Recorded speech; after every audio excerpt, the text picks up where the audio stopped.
Hey, at least we caught it early. That's true. Could have went to like 7:30, Are we good now? We're on live? We are almost there. Okay. And we should be live right now. Okay, awesome. So calling this meeting to order at 7:05. Then we went over some amendments to the agenda for today. We crossed out Brand Advocacy Grant, ASRF allocations, AAC Travel Mini Grant, and ARC allocations. We also crossed out one of our appointments since they won't be able to make it to today's meeting. And then we added a couple of appointments as well. And then my last edit to the agenda is that I would like to motion to move Anya up to the beginning of appointments just because she has some commitments and there's like a time difference. So Okay, yeah, that's fine. I would like to motion to move Anya up to the beginning of appointments. Can I have a second? I second. Okay, Megan motions, Evan seconds. All in favor, please raise your hand. Actually, I don't even think we need to motion since we haven't approved the agenda yet, but well, since your hands are raised, we'll go ahead and just count them. Okay, please lower your hands. Okay, all abstaining, please raise your hand. All right, and then all against, please raise your hand. Okay, we have a 12-0 vote. That's approved, so we'll go ahead and move that up. Amazing, thank you. That is the last agenda edit I have. Okay, awesome. And then folks that needed to make other amendments, Evan? Can we strike TGIF? And then I'd also like to add a discussion item about a regular monthly meeting time with Assistant Vice Chancellor Michael Beck. He just gave us 2 different times, so it'll just be like a vote between like which one works best. Okay, got it. Let's see if we can get that on there. Discussion on. Okay, cool. Chi-Ying? And it's in the chat. So we're going to strike SFS allocations. Awesome, thank you. And then Jenna, sorry. Yeah, all good. Could we strike the SWC programming fund? And then also, I know that Megan just added the drug-free schools committee appointment. I just wanted to double check that one is an SWC appointment. Oh my gosh, sorry. Yes, it is. Okay, no, it's okay. I just assumed like you were copy pasting like the format, so it was still Naomi's name, but okay, perfect. That's all for me. Cool. And then can we promote Lucy as well whenever we get a chance? And then I will add one more discussion item about our meeting time for our next meeting. Gonna add a discussion to change it to the 14th at 7 p.m.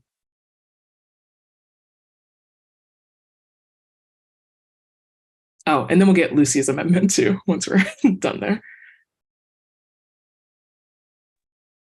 Oh yeah, sorry. Should I do it now or later? Oh, you're good. Go ahead. Okay, sorry. Could we please strike capital contingency and contingency programming? Yep. Thank you. Thank you. All right, so let's get a motion to approve the agenda. I motion to approve the agenda for what's today's date? August 1st, 2023. Second. Evan motion, Sarah seconds. All in favor, please raise your hand.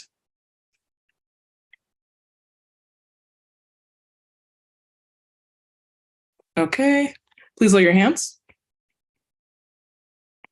All against, please raise your hand.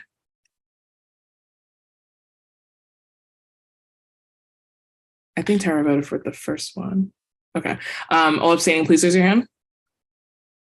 Okay, we've told a 0-0 vote. That is passed. So our agenda is finalized for today. So we're all good there. Okay, going into our next thing. So approval of the minutes. So these minutes would be from our last meeting. When was that? Okay, so that was on July 18th. So I hope everyone got a chance to review those. Oh, Alicia, is there? I am so sorry, but can we actually add something else? Is that possible? Yeah. We just have to vote for it. We just have Thank to. you. I want to have a discussion about ASUCLA's decision to erase doors without our knowledge or consent. My door got taken down, like all of our stickers on it. So I want to have a conversation about ASUCLA and their role in that decision. Yeah. Okay, so can I have a motion to add that as a discussion item? I move to add a discussion item on ASUCLA's encroachment on USAC rights on our offices. Can I have a second? USAC office rights. I'll just do USAC office rights. Yeah. Okay. Second. Okay, Alicia motions, Megan seconds. All in favor, please raise your hand.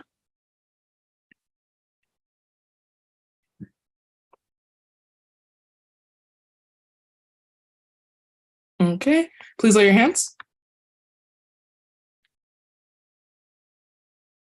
All right, all against, please raise your hand. All abstaining, please raise your hand.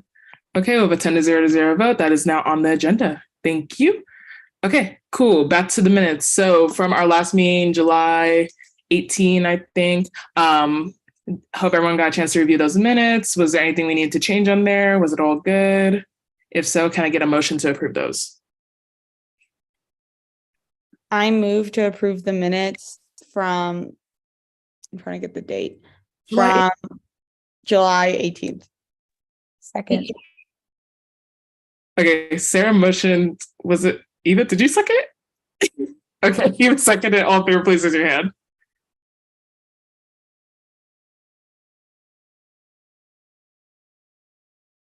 Okay. Perfect. Please lower your hands.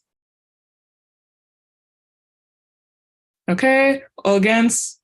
All abstaining? Okay, 11 to 0. That is good. Okay, so our minutes are approved for our minutes are approved from our last meeting. Awesome. Okay, going into public comment. This is a time where students can come voice any comments, questions, comments, concerns. And we'll open up public comment at 7:12. Anybody here from public comments? I think these are all of our appointments in the attendees list. If so, raise your hand. Going once, going twice. All right, no public comments. So we'll go ahead and close public comment at 7:12. Cool. So going into funding, none. Okay, special presentation. Tyra, you are up.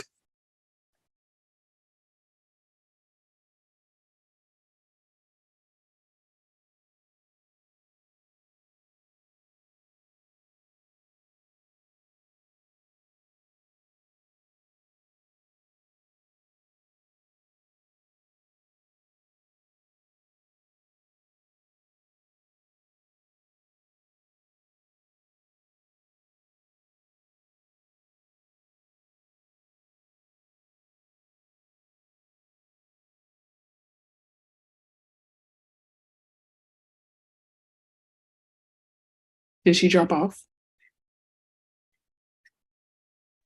I think so. Let me double check. Yeah, I just looked at the panelists. Okay, moving on. So we'll come back to, once able to rejoin, but we'll go ahead and start with appointments for now. So just general lay of how appointments work. They have the applicant gives their 1 minute introduction. Then we go into our brief question and answer period where council get to ask any questions about qualifications, anything they really want. So we'll have probably 2 or 3 questions from council. Then they'll go into their 1 minute closing statement. Then we'll hear from ARC, their recommendation and their kind of brief statement that they provide, which I love, by the way. And then we'll go ahead into deliberation and voting.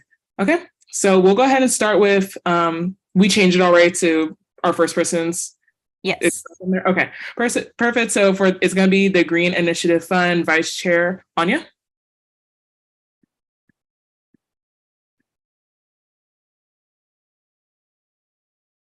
Oh, sorry. Let me promote her. Awesome. Thank you.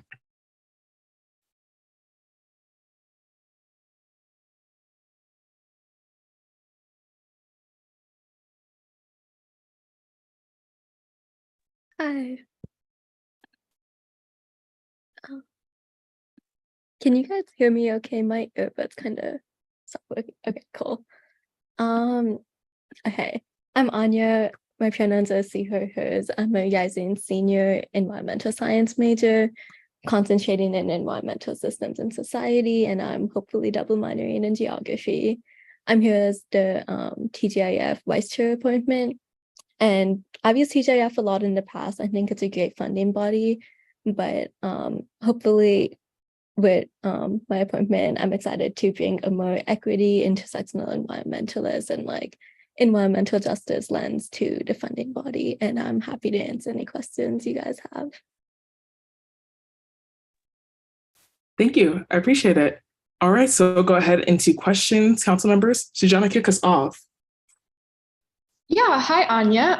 It's so nice to see you again. So you mentioned that you have used the TGIF fund frequently in the past. So I guess I would want to ask, based on your experience with the fund, if you can identify any inefficiencies perhaps that you'd like to improve for next year, any discrepancies in the way the funds are allocated, even really overall anything that you would want to improve being a student on the other end who has gone through the application and reimbursement process. Yeah, so I think one of the biggest things that it's not really a TGIF problem, it's more of like SGA, is that once you get approved for funding and then you like submit your rec form, it just takes a really, really long time to get the money. So hopefully meeting with SGA, trying to figure out the staffing capacity, seeing if there's a way to hire more people or even use TGIF funds to have more TGIF support staff to kind of make sure that people who apply for money are able to get their money in like a time-friendly manner. I'm one of the coordinators for the Environmentalists of Color Collective, and we host an annual climate justice forum. The one from 2 years ago, so 2021, it actually took like almost 11 months to finish paying everyone off because like SGA was just like really slow, and then they lost a few rec forms. And it made you like resubmit it, but then it's like the no retroactive funding became kind of a problem. So I think making SGA or like figuring out how to help SGA would really help with TGIF, making it more efficient. And then as for the application process, I think maybe having a few workshops where anyone can attend just to like see this is like the most important things to fill out. This is how to fill it out to make sure you can like maximize your opportunity to get funding, and maybe expanding the questions that relate to environmental justice, because right now it's kind of just one or two questions. So making sure that projects are actually incorporating environmental justice in all of the steps, and it's not just like an afterthought, but like, oh, I need to answer this question so I get funding, but like it's incorporated into the entire process of applying for everything. Thank you. Evan? Hi, Anya. Thank you so much for coming in today. My question is all going to be about accessibility and the accessibility of the fund. How do you promise to make TGIF more accessible to the student body in general, especially those organizations, those individuals who maybe have not received TGIF funding in the past and don't know necessarily what TGIF is, what all the application process looks like? Yes, I think probably meeting with all these clubs, like maybe sending out Zoom links, a calendar invites, and obviously holding like open office hours for everyone to attend would be really helpful. But also just like making sure that people know that TGIF exists, because I think part of the reason why it's like the same clubs applying again and again is because like you already know about it. So you have that institutional knowledge that's passed down as like previous club members graduate and new ones come in. But also I think there is a pretty big time commitment for applying, because you do have to like follow up a few times. So maybe figuring out ways to make that process more efficient so that smaller clubs that may only have like a few members who are like actively on the board filling out all these applications are able to like do it without like sacrificing too much of their time. Awesome. Okay, Alicia, you'll be our last question. Hi, Anya. Thank you for coming in today. Lovely hearing all your responses to other questions. I was wondering what your definition of sustainability is and what that looks like for you. Yeah, so I think sustainability is a pretty broad definition. Like obviously there's the environmental aspects of it, and like I guess like economic and everything. But I think ideally it would be really cool if TGIF could like look at sustainability more broadly to like include more intersectional environmentalism, because I do think sustainability as environmental sustainability is super important, but it's also really important to acknowledge all the ways it intersects with other injustices and make sure that like groups that may not be focusing explicitly on environmental justice, like they might be focusing on advocating for other justice movements, but making sure that they also have the opportunity to apply for TGIF, because I think sustainability, it's about creating like a more just and equitable world for everyone. It's not just like protecting the planet, it's also about protecting the people who live on the planet. Thank you. And with that, we'll have you go ahead into your 1-minute closing statement. Okay, yeah. So I think, as I mentioned before, TGIF is a really great resource. I do think there are definitely ways to improve it, as I mentioned, but hopefully by expanding the definition of sustainability and prioritizing equity and intersectional environmentalism, we can hopefully make sure that TGIF is more equitable and promotes like environmental justice a lot more than it does right now.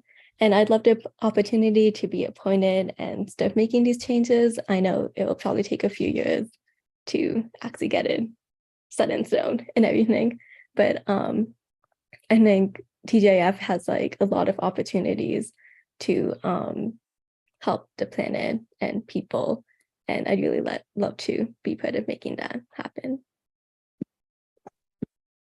All right, thank you. Okay, so let's hear from ARC and their recommendations.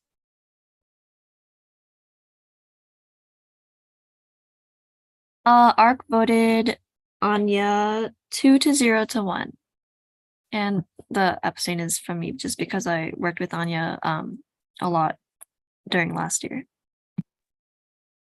Gotcha. Do you have a statement? We do. I can read it. We wrote, with a 2-1 to 0 to vote, Anya was a very qualified candidate for the position. She has a very great understanding of TGIF and the ways to improve this funding body going forward. She also shared a lot of intelligent ideas when presented with issues regarding TGIF, specifically in regards to this body's reaction with organizations on campus. ARC is more than happy to show its support for Anya for the TGIF appointment. Awesome. Okay, so now we'll go into deliberation among council members. Does anybody have any additional comments, concerns that they want to raise before we go into voting? Evan. I will just quickly say just about Anya and about how much of a hard worker she is. I think that TGIF is a really complicated funding body and there's a lot of issues in the past. For me, it would really, really make me feel much better if Anya would be my vice chair going into the next year. I think that she's been an incredibly hard worker. She has such a deep understanding of the fund, both as from the administrative side and from the side of applying from it. I think that there's very few people that really kind of have that holistic knowledge. I think that the identities that she brings into the space are unique and they're absolutely necessary. And I just know that her hard work, it's incredible. It's unbelievable to witness on a daily basis. So obviously I'll be abstaining from this vote, but I would really encourage people to vote yes on Anya. Super sweet. Megan? I will also be abstaining from this vote just because I worked with Anya so closely last year in the Facilities Commission, but I can testify to her like hard work. She's definitely one of the most like present people in the Facilities Commission, and she for sure understands the TJF fund like very well. I wrote in like my ARC notes, like she's the perfect person for this position. Do I need to say anything more? But yeah, I fully hope that everyone votes Anya in. And we'll end with Sujana. Yeah, in a similar vein as Evan and Megan, I obviously haven't worked as closely with Anya as Megan and Evan have, but she and I did attend a meeting together with Vice Chancellor Gordon and Phoebe, the last year's Facilities Commission, and so on, to discuss a number of really relevant things. And, you know, my impression of her is really that she's just very intelligent, such a hard worker, an excellent communicator. I know that she's also a prominent figure in the Disabled Student Union here at UCLA, and I think it's so important to consider that, especially in juxtaposition with, you know, the position of TGIF and considering, the issues, the people that sustainability issues affect the most and will affect first and affect the hardest, and to really recognize her advocacy work in that space and to know that those skills will transfer over really perfectly. So yeah, I support, and I really hope everyone votes yes for Anya as well. Okay, with that, I will go ahead. Can I have a motion? I move to vote, sorry, Sarah, I move to vote on Anya for the position of TGIF Vice Chair. I second. TJ motion, Sarah seconds. All in favor, please raise your hand.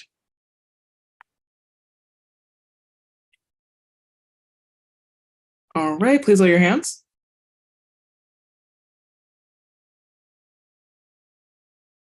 Okay.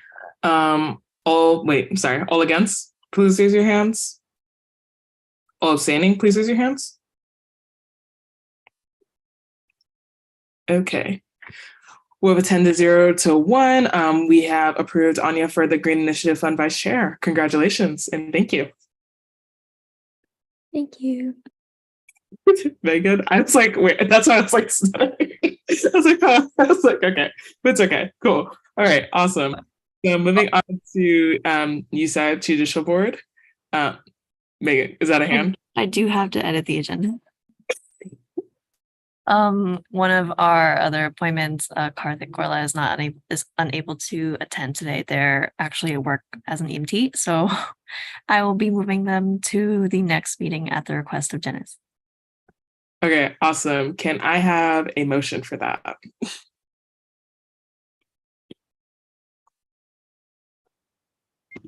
Would it just be a motion I move to remove the Drug-Free Schools Committee appointment from today to our next council meeting? Awesome. Can I have a second? Yeah, I'll second that. Janice motions, Evan seconds. All in favor, please raise your hand.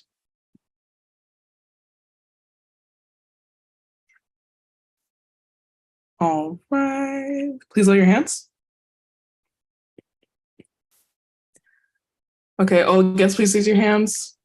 All abstaining, please raise your hands. Okay, 11 to 0 to 0, and that is approved. So we'll go ahead and move into the next meeting. So awesome. Thank you. Jessica. Hey, yeah, I just wanted to quickly mention too, Fernando brought up that particular committee should be a consent vote because it's not a stipended position. And so I just want to remind you all too that for your consent vote appointments, you don't actually need to go through the full interview process. Basically, ARC is just making the recommendation to council, typically by reviewing just like the resume and the application. And then if there were opposition, then you could bring them in for a formal interview to make it an action item vote. But yeah, typically with your consent appointments, you don't need to go through the whole question and answer interview process. So I just wanted to make sure that you were all aware of that. Okay, can we bring them back then? Yeah, I was gonna say, well, thank you so much, Jessica. We didn't realize then. Can I move to add back the drugs-free school appointment back to our agenda as a consent item? I'll second that one. Jenna's motion, Evan seconds. All in favor, please raise your hand.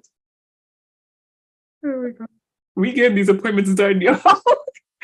Okay. Cool. Okay, please lower your hands.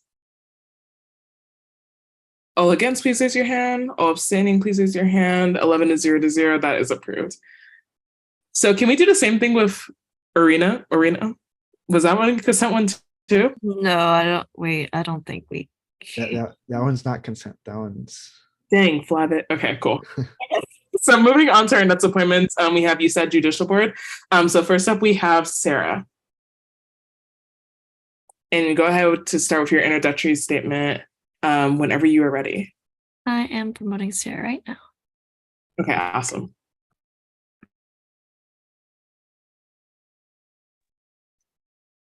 Hi, everyone. Can you hear me? Hi, perfect. Thank you so much for inviting me to interview for this opportunity today. I'm delighted to be here and have the chance to serve on the judicial board for the following academic year. My name is Sarah Ohanessian. I use she, her pronouns, and I'm a rising senior, double majoring in public affairs and economics with minors in anthropology and global health. And I'm involved in a variety of organizations on campus, ranging from social justice and law to tax volunteering. I also have a job under ASU Slay where I work in the event service department as a building manager. And I believe serving on the judicial board will give me the opportunity to grow as a professional and contribute to the UCLA community. I believe my experiences in government, public service, and campus life through my job make me a strong candidate for this role. And my passion for social justice and my dedication to contributing to the undergraduate body align with the goals of USAC. So I am looking forward to this conversation. Thank you. Awesome. Okay, we'll go ahead and do question and answer. Well, yeah, question period. Any questions from council? I will kick us off. Okay. Given your past experiences, your previous jobs, you just mentioned you worked at you work at ASUCLA. How do you think some of those skills will transfer over into this position if you are appointed today?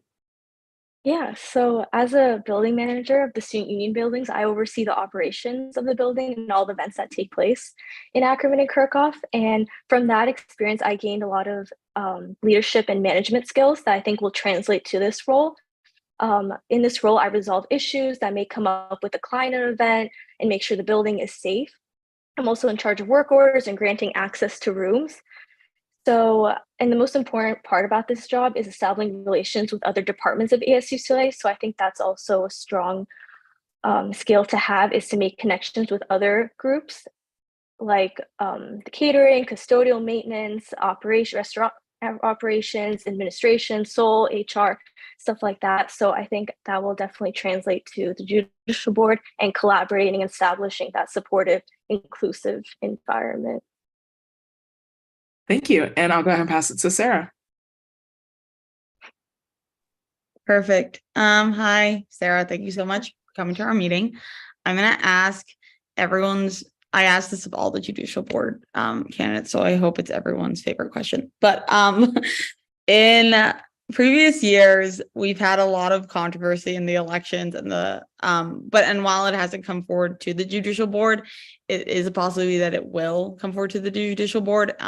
So how would you work to be as unbiased as possible if there's like a lot of public opinion and like heated opinions surrounding like a specific case? Yeah, that's a very good question. I believe first that I should work towards creating a space in which everyone is respected and feels comfortable coming forward and submitting petitions for consideration, especially when it is election time and there are a lot of election issues. I think it's definitely good to serve as an example if I am on the judicial board, to have the honesty, impartiality, and to be free from any of self-interest or prejudice, and avoid any favoritism. And if there is bias, to recognize that and take accountability for that if there is bias when you are serving on the role. So I think just establishing, being open and being respectful are the most important skills to have. Thank you. Okay, and last question will go to Janice. Hi, Sarah. Sarah and I actually know each other from work. I also used to work at ASUCLA. It's so good to see you.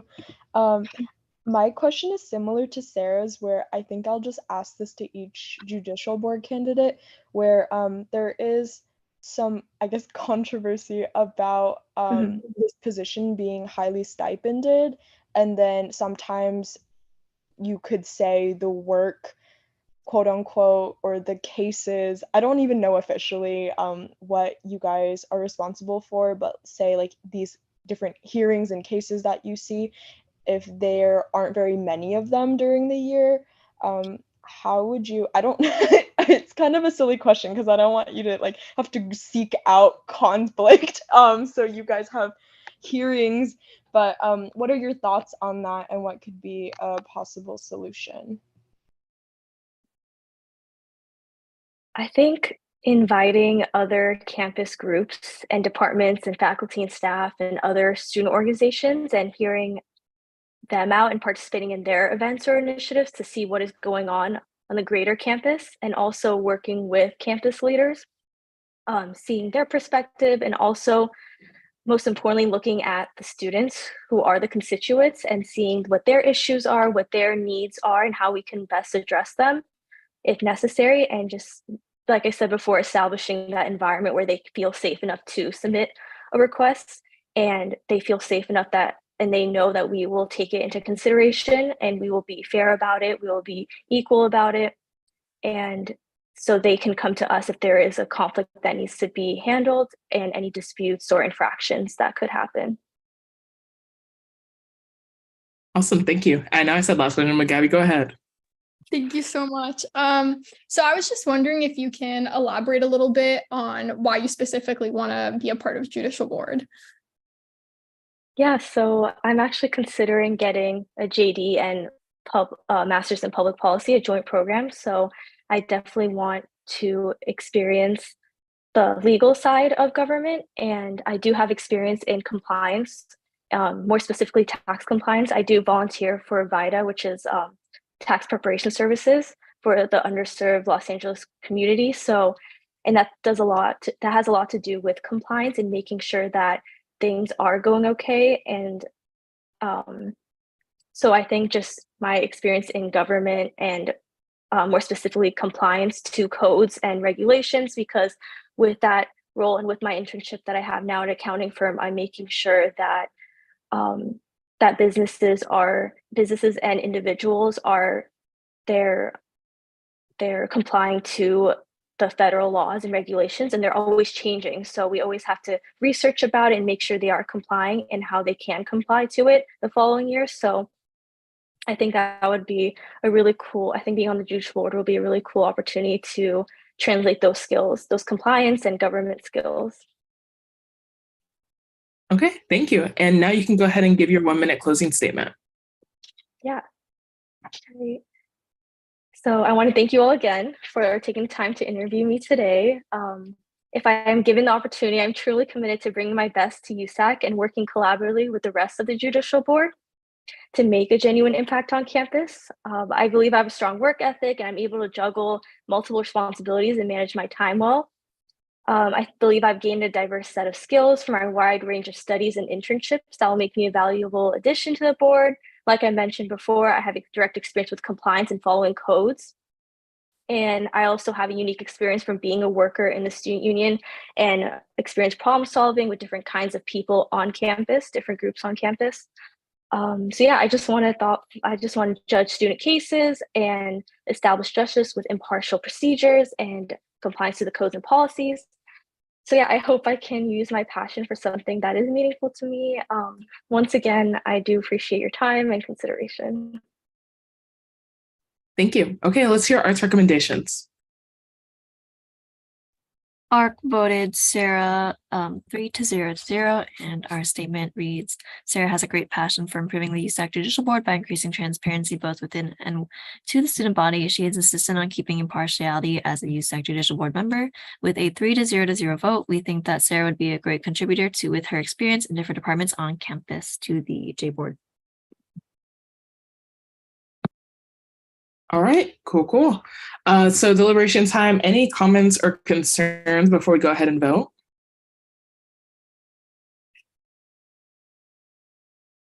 Good. Okay, cool. Can I have a motion? I move to approve Sarah for the Judicial Board appointment. Can I have a second? I'll second. All right, Sarah motions, Megan seconds. All in favor, please raise your hand.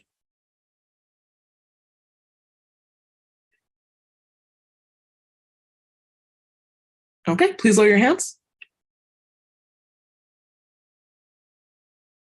All against, please raise your hand. All abstaining, please raise your hands.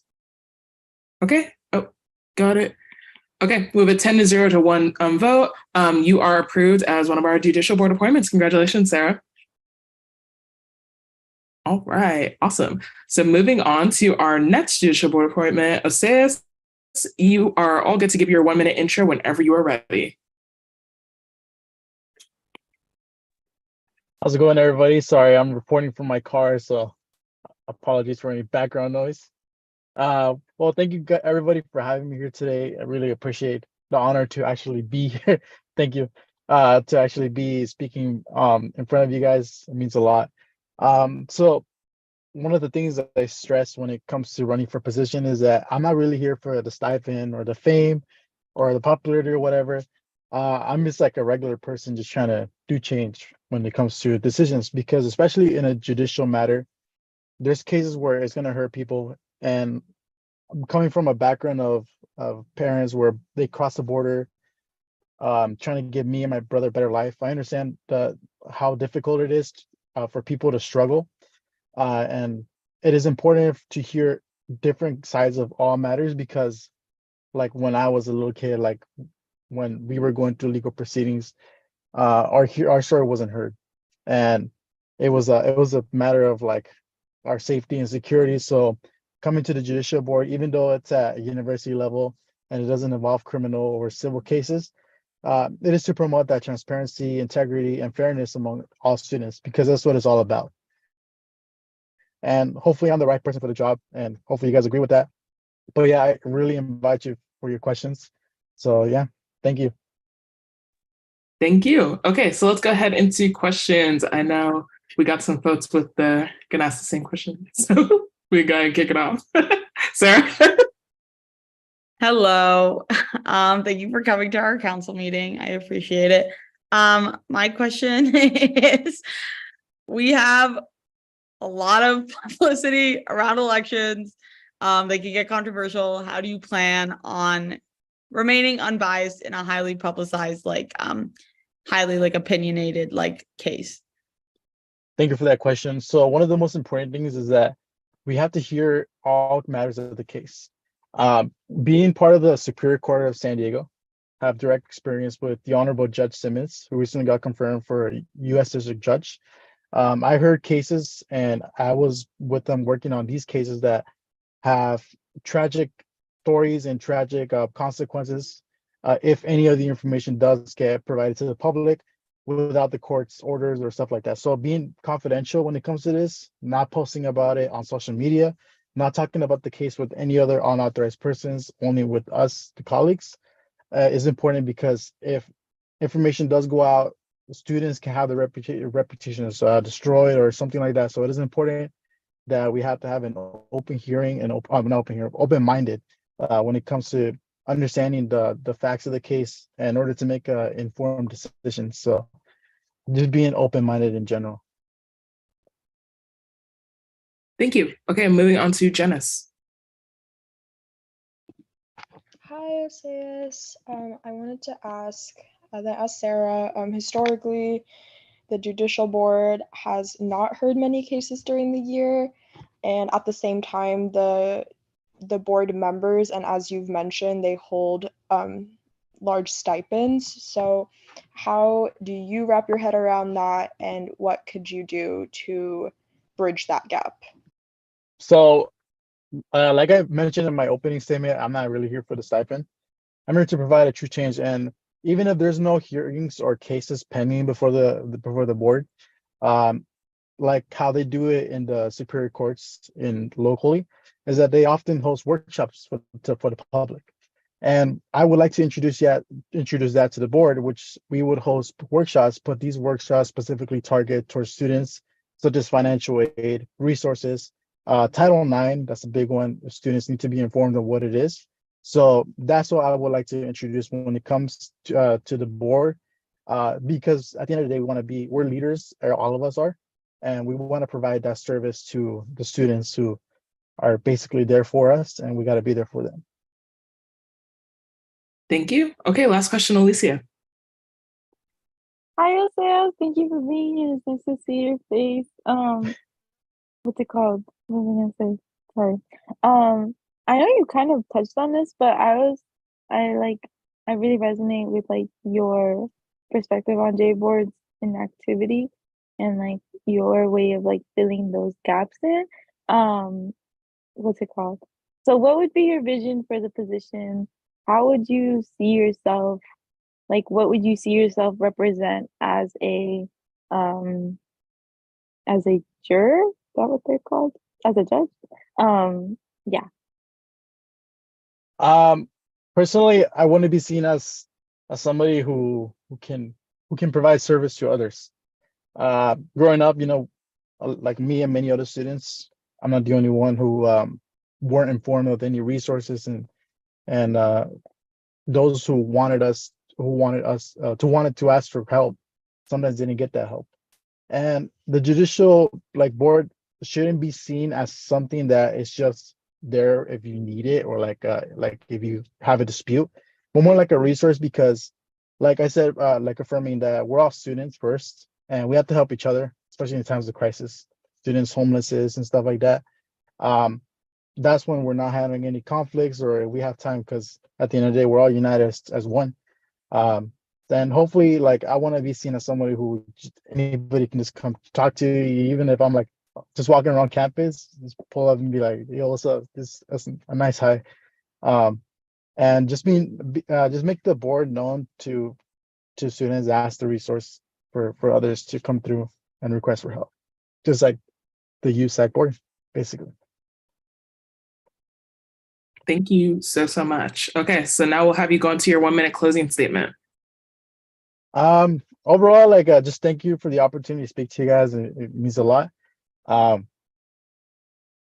Like I said, hopefully I am confirmed for this position. Not really looking to. I didn't realize it was a stipend until this was mentioned this morning. I researched it a little bit more.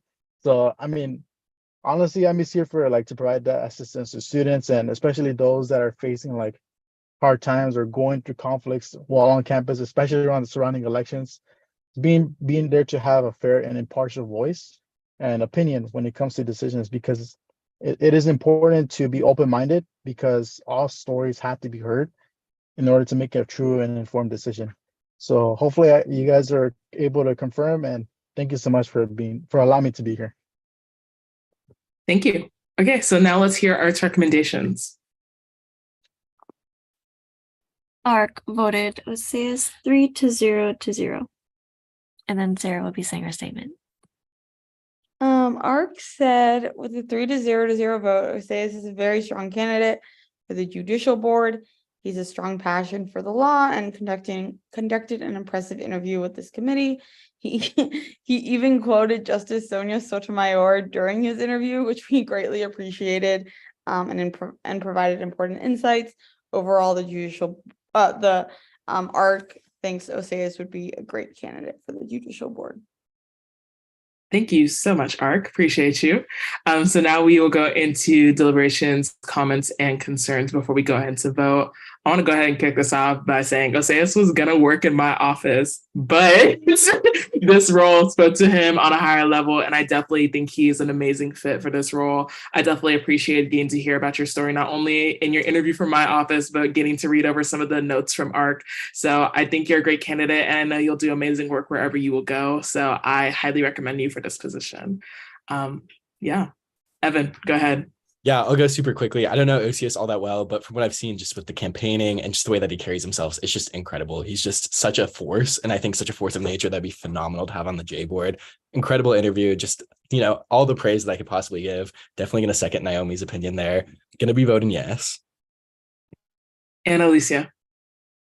Yes, I wanted to echo everything else everyone has said too, just from meeting him. He's just so down to earth, and I feel like that's a really important thing when it comes to being a representative for, someone with a position within USAC, serving students, and just from every interaction, he is just more than perfect for it, as well as the fact that I haven't really heard anyone talk about expanding J board in the way that he did, and that's so important, because it goes without saying that it's only fair to students to be more engaged with our court. And I would like to add that I'd love to collaborate with J board on resolutions that especially the ones based on Supreme Court decisions and stuff, in order to increase visibility on things that affect students on campus.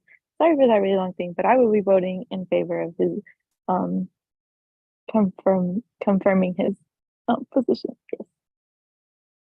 Slay. Okay, cool. So can I have a motion to vote? Well, to approve the appointment?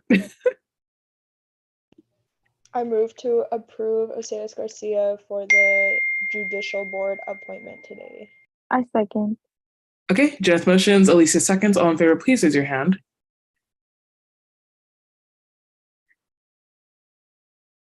Okay, please lower your hands. All against? All abstaining?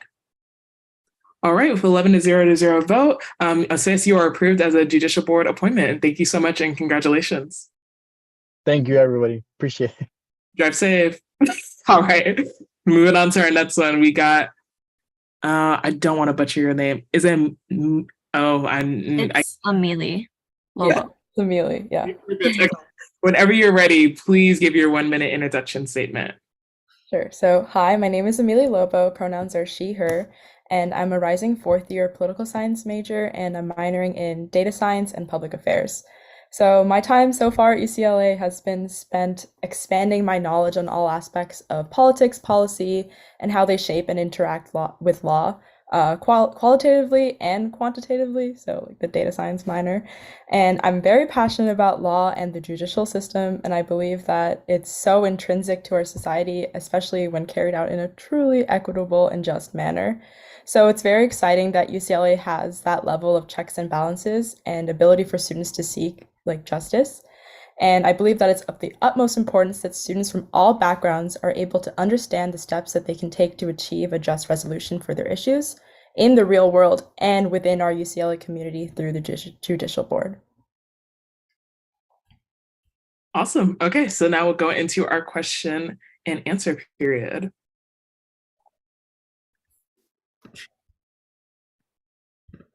Sarah, where are you?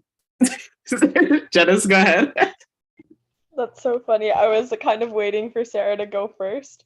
But the question I've been asking all of our judicial board candidates is that historically the judicial board has not heard many cases. And if anything, I think about it and I'm like, is that even what you guys do? I don't know. So there's a lot of there's not a lot of knowledge there while the judicial board members hold large stipends. So how would you bridge that gap?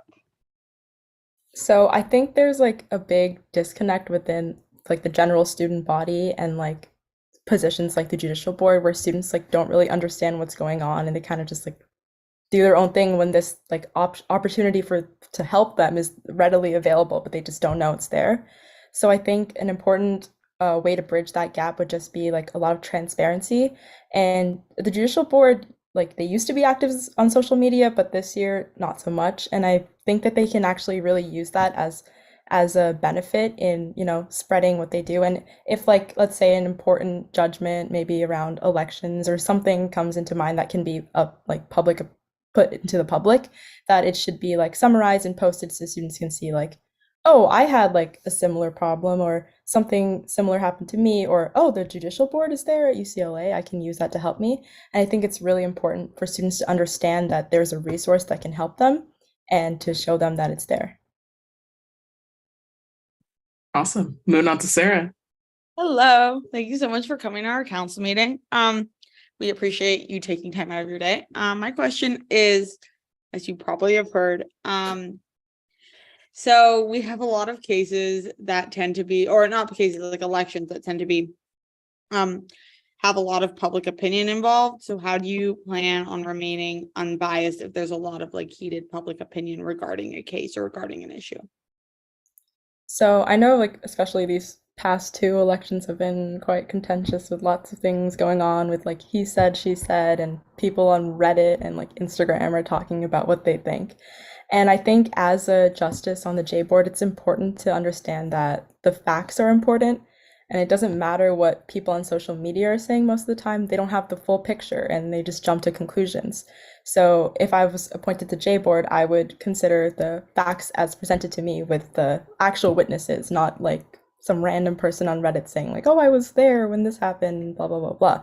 Actually seeing like the witnesses and what people have to say with the facts about the case.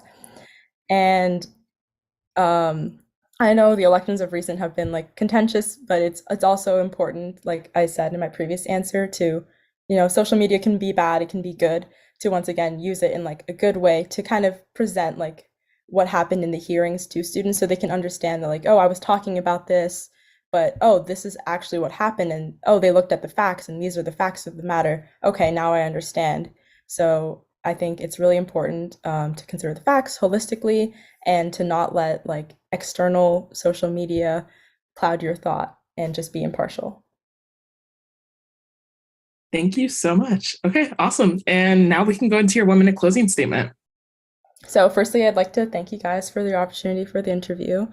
And I'd like to emphasize my experience as a current intern at a criminal law firm. And I've helped and aided deal with some very sensitive material around criminal law, I'm sure you can imagine. And so I know I'll be able to deal with anything that comes my way as part of the J board, whether it's sensitive or serious material or it's confidential or whatever. And I also have a background on like the rules of law and understanding like what goes into writing briefs, which is helpful for what the J board does. And if appointed to the judicial board, I will make it my priority to communicate and collaborate with other members of the board and to serve our diverse and amazing student body in a way that promotes fairness, accessibility, and transparency when we take into account the facts and context of the matter. And I will also commit myself fully to the position to make sure that students who file petitions hear back about their status as soon as possible, and maybe even more petitions will come in when students understand that they have this resource. And thank you for your time. Thank you so, so much. Okay, so now let's hear Art's recommendations. ARC voted Amelie a 3-0 vote, and our statement reads, Amelie is a highly qualified, strong, and unique candidate for the USAC Judicial Board appointment. She is truly passionate about advocating for marginalized communities on campus and ensuring that everyone has access to the Judicial Board.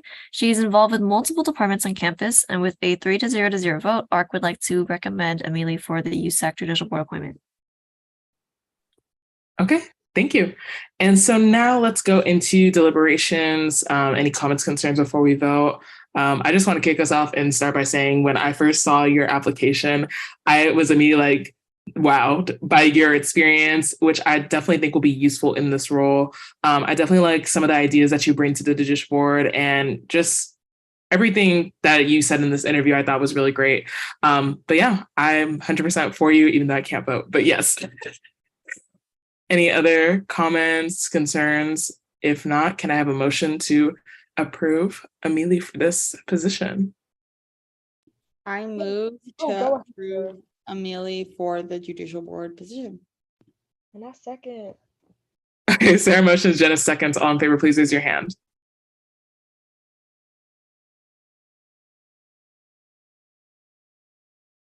Okay, please lower your hands.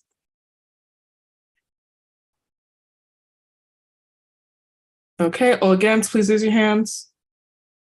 All abstaining, please raise your hands. All right, with 11-0 vote, you are approved as our next judicial board appointment. Congratulations. Thank you so much. Thank you. All right. And then moving forward, we have another appointment, Academic Senate Committee on Academic Freedom. Oh, love that. Okay. And that is going to be Christopher. Whenever you're ready, please give your 1-minute introduction.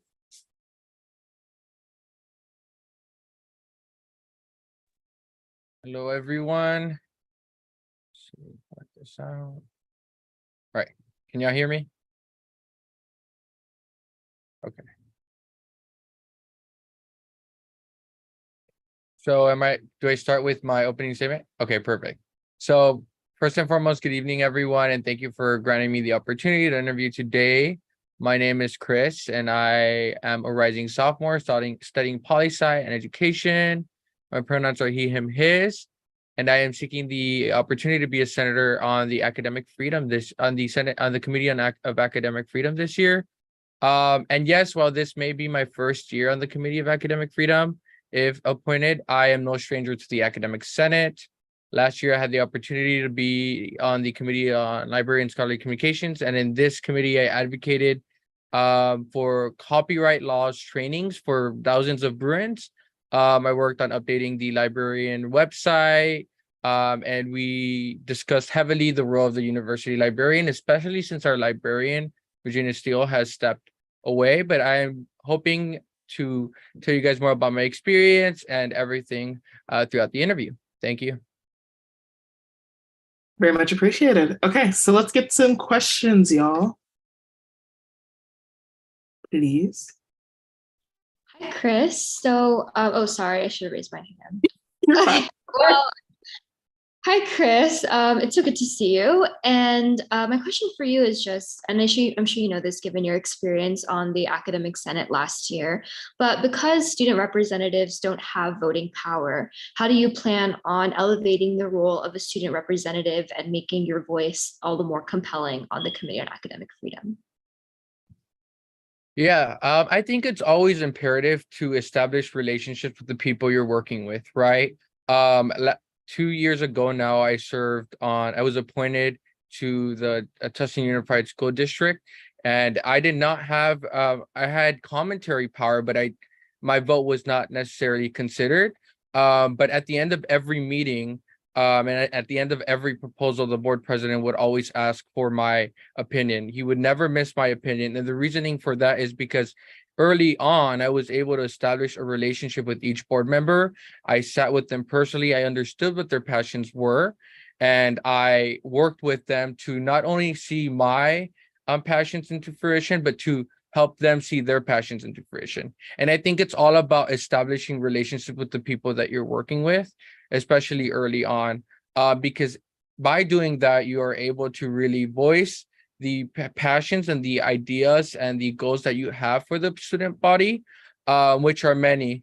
And so, yeah, that is how I make the voice heard, by making sure that those relationships are established firsthand. Thank you so much for that question, Sujana. All right, Sarah. Hi, Chris. Thank you so much for coming to our meeting. My question was, in the ARC interview, you mentioned that this committee and in relation to CAS has like lost their vision. So can you explain, like go into that a little bit more and how you plan to like address that issue?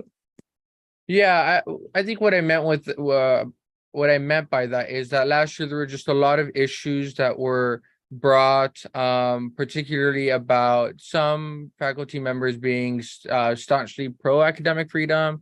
There are a lot of issues with trigger warnings and ensuring that students also have input and the ability to say, yes, we need trigger warnings when it comes to teaching content. So that's particularly what I meant. Also, given the fact that affirmative action has ended, I do foresee a lot of issues, academic issues coming in this committee specifically. And so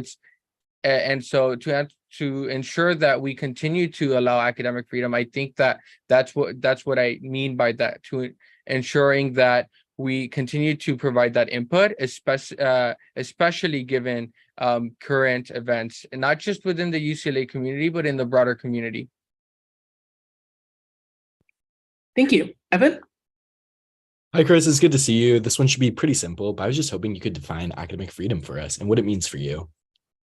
So academic freedom for me is really the ability to allow both people on both sides of the spectrum, right? The individual who is teaching and the individual who's receiving that information, an open mind, and the ability to have no obstacles. And by obstacles, I mean biases, right? It's the free flow of knowledge and allowing for that knowledge to be handed by either party, and in an equitable way, and in a way that does not really indoctrinate other people. So that for me is really about academic freedom and what we should do when advocating for academic freedom, particularly equity. Thank you. Thanks. Okay. Besides that, I guess we'll move into your 1-minute closing statement. Yeah, well, thank you guys so much, first and foremost, for allowing me the opportunity to speak with you guys today.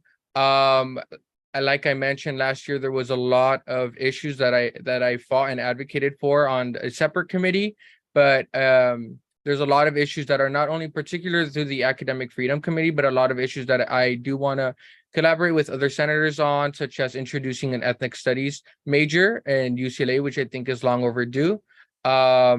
And these are some of my goals that are just not particular to academic freedom, but that are overall for the academic senate, and to just improve UCLA and cater to more students and more interests. I mean, I think that these goals will really elevate UCLA as a whole. Thank you guys for your time. Awesome. Okay, let's hear Art's recommendations. Arc voted Chris a 1-to-1-to-1, and then Sarah will be reading our statement. Okay, yes. So during his ARC interview, Chris had and has a lot of passion for the role and was very enthusiastic about ensuring that student voices are heard, especially in academic settings. His past experience on the academic senate is highly relevant to the role, and he had great ideas to engage with students within the academic senate. He also provided strong insight on issues that students are facing. To explain the one no vote, one ARC member voted that way just because of Chris's initial submission of his application, but he has since filled that out to a much fuller extent. And then also I abstained because I know Chris through a UCLA thing, so I couldn't vote on it. But yeah. Thank you. Okay, so deliberation time. Any comments, concerns we want to raise before we vote? Sujana?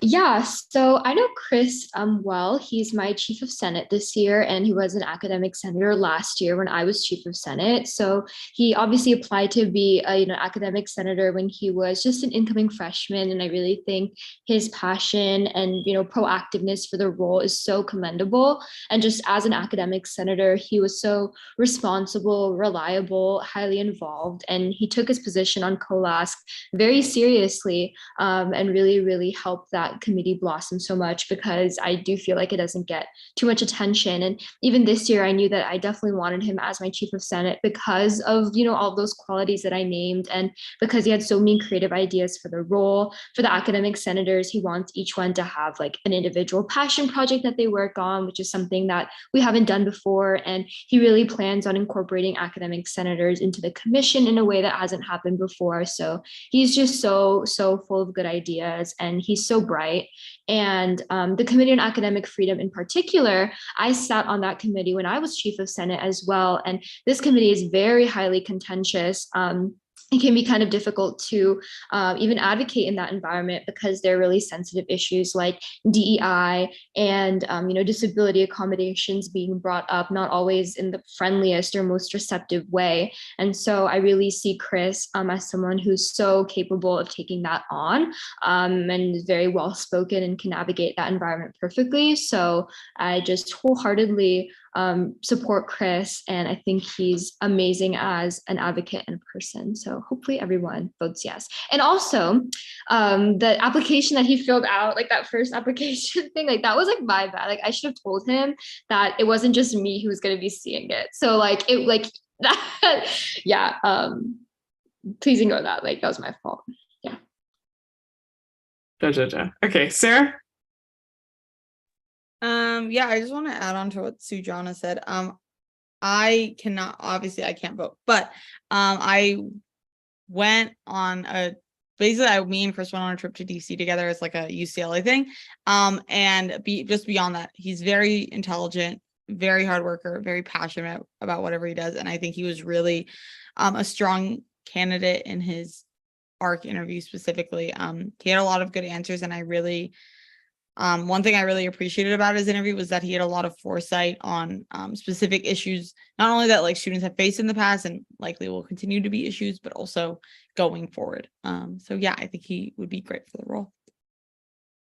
Cool. Okay, link program, little slide. Okay, so besides that, we'll go ahead and vote. Can I have a motion? I move to vote on Chris for the Committee on Academic Freedom position. And a second. I second. John motions, Evan seconds. All in favor, please raise your hand.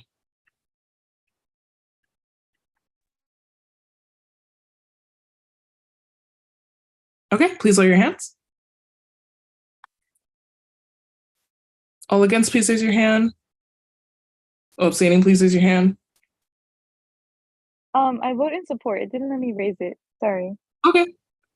Got it. Okay, well, okay.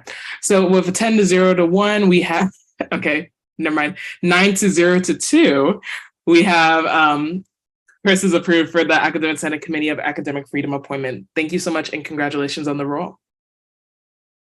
All right, cool. So I think we have our last person that we're going to be interviewing, and then the last one will be a consent item. But we have for Campus Programs Committee, Kennedy Morgan. Whenever you're ready, please give your 1-minute introduction. Hi, everyone. My name is Kennedy Morgan. I am a rising sophomore here at UCLA. I'm a Phi-Sci major with a minor in African American Studies, and yeah, I'm excited for the opportunity to interview for the Campus Programs Committee, and I have a background in funding and treasury resources for student organizations. Okay, thank you. Let's go ahead into our question and answer period from council.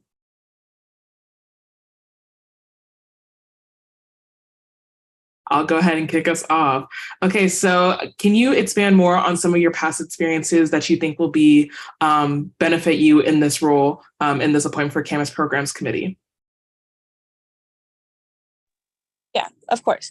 So my first year here at UCLA, I was on several committees under the African Student Union regarding the AfroGrad fundraising and logistics committees, which these committees are in charge of creating the African People's Graduation Ceremony and applying for funding for to fund the events and activities for seniors, for senior Black students that are part of the organization throughout the year. And through that, I was able to learn how to navigate university systems to apply for funding, as well as fill out funding applications and read expenditure reports and requests. And then also I was a student programmer at the Black Bruin Resource Center, which is a cultural space that we have here on campus that advocates for Black Bruins needs, and it's just a resource across the board for Black students. And through that, I was able to plan my own programs and apply for my own funding and fill out and create expenditure requests for money to host programs for Black students. So. Thank you. Okay. Can I have another question from council members, por favor? Sujana. Right. You mentioned having experience with kind of funding bodies and treasurer-esque, responsibilities in the past. So I just wanted to ask, when you review financial, or when you review applications, what is the criteria that you keep in mind, and what considerations are most important to you when deciding how much and where to allocate funds? For me, the most important factor is, one, what is the money for? So is it for a cultural program? And then also, are they getting money from other resources on campus? And how much money are they getting from other sources on campus? Because it's important to keep in mind equitability of funds across the board, because an organization could be applying to 20 different funding resources on campus, and they can get money from all of them, and versus an organization that's only applying to 2. So it's important to keep in mind the difference in how much it's going to cost for them to run their program, but also where they're getting their money from, because if they have more sources, they're more likely going to have access to more funding. And we want to make sure that the organizations that do not necessarily have access to a lot of funding have the opportunity to receive the same amount of equitability in their funds. So. Thank you. Evan? I guess mine's kind of more of a follow-up, but I'm just looking, so you talked about how different organizations apply for so many different funding bodies. Do you have any ideas for promoting collaboration between the different funding bodies, kind of streamlining that application process to make it a little bit simpler? There's so many different people who are applying for different things. I think that some of their communication could definitely be helpful. For sure. I think it's definitely possible for like USAC as a whole and for the funding bodies as a whole to communicate that, hey,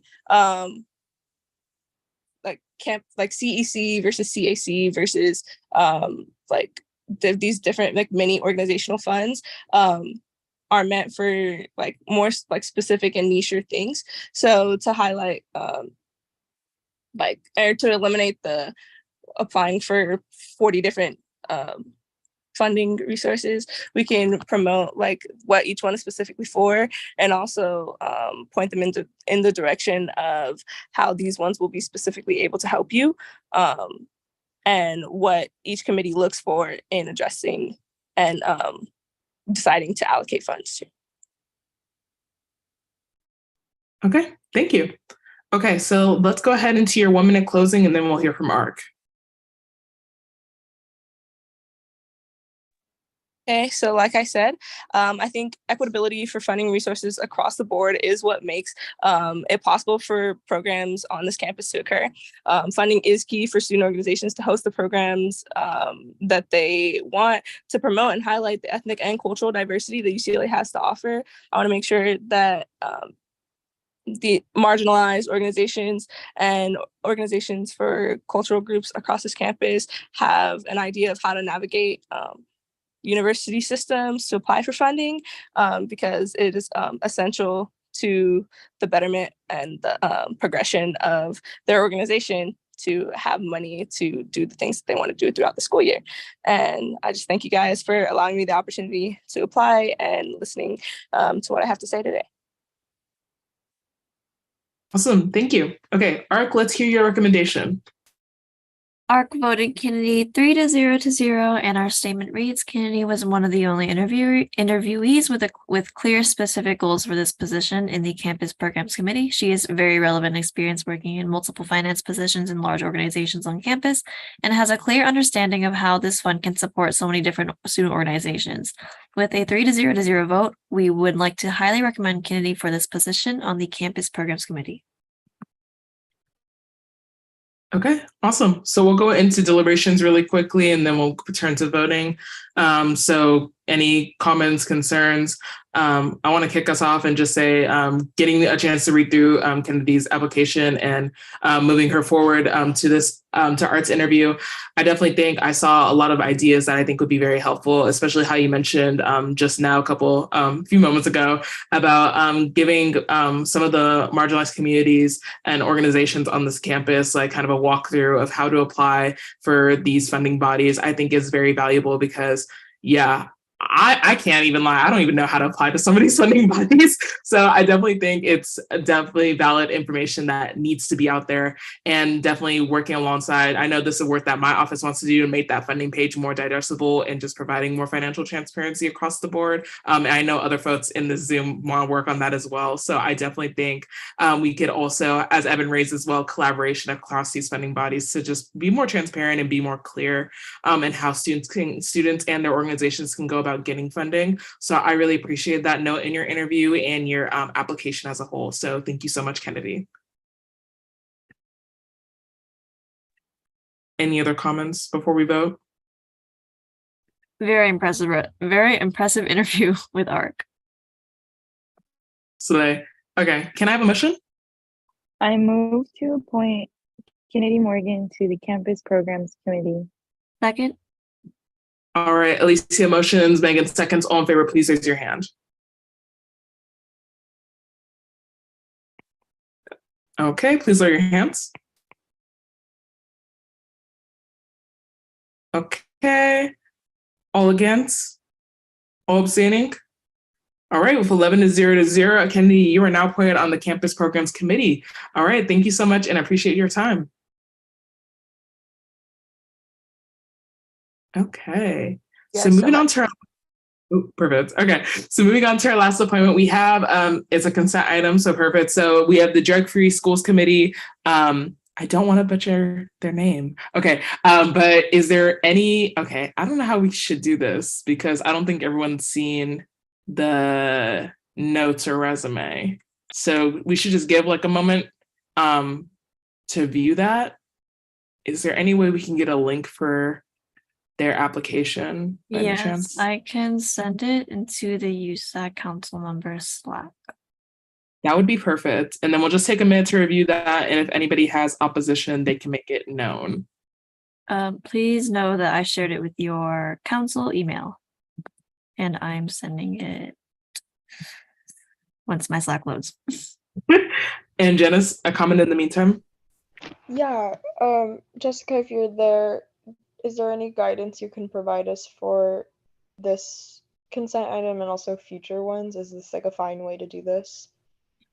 Yeah, I actually was just about to be typing in the chat right now. So usually ARC will go ahead and give their recommendation on the appointment, just so that you all have for record, and then you can go ahead and take your consent vote. Oh, that works.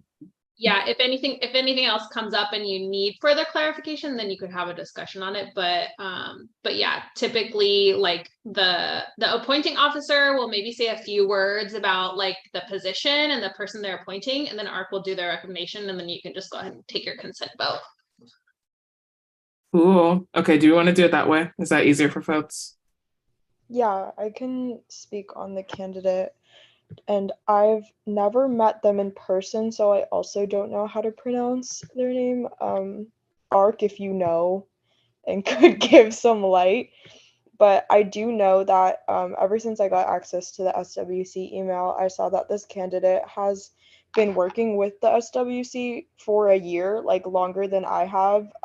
There's an ongoing email chain with the previous assistant commissioner where this person was going out of their way to like try to implement Narcan accessibility on campus. Like they've been working for a while now, so I think this position is very deserved. And I haven't even gotten a chance to seek candidates for this position, and this person reached out to me and volunteered themselves, so I think that this is the proper appointment to make.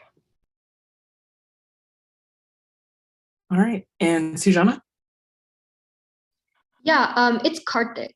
So that's all. Yeah, it's Karthik. Perfect. Thank you, Karthik. No worries. Okay, cool. I like what I see on the interview notes. So Soleil. Okay. Is there any opposition for Karthik's appointment? Quiet. Okay. So with that, Karthik is approved for the Drug-Free Schools Committee. Awesome. All right. So now we will go into officer reports.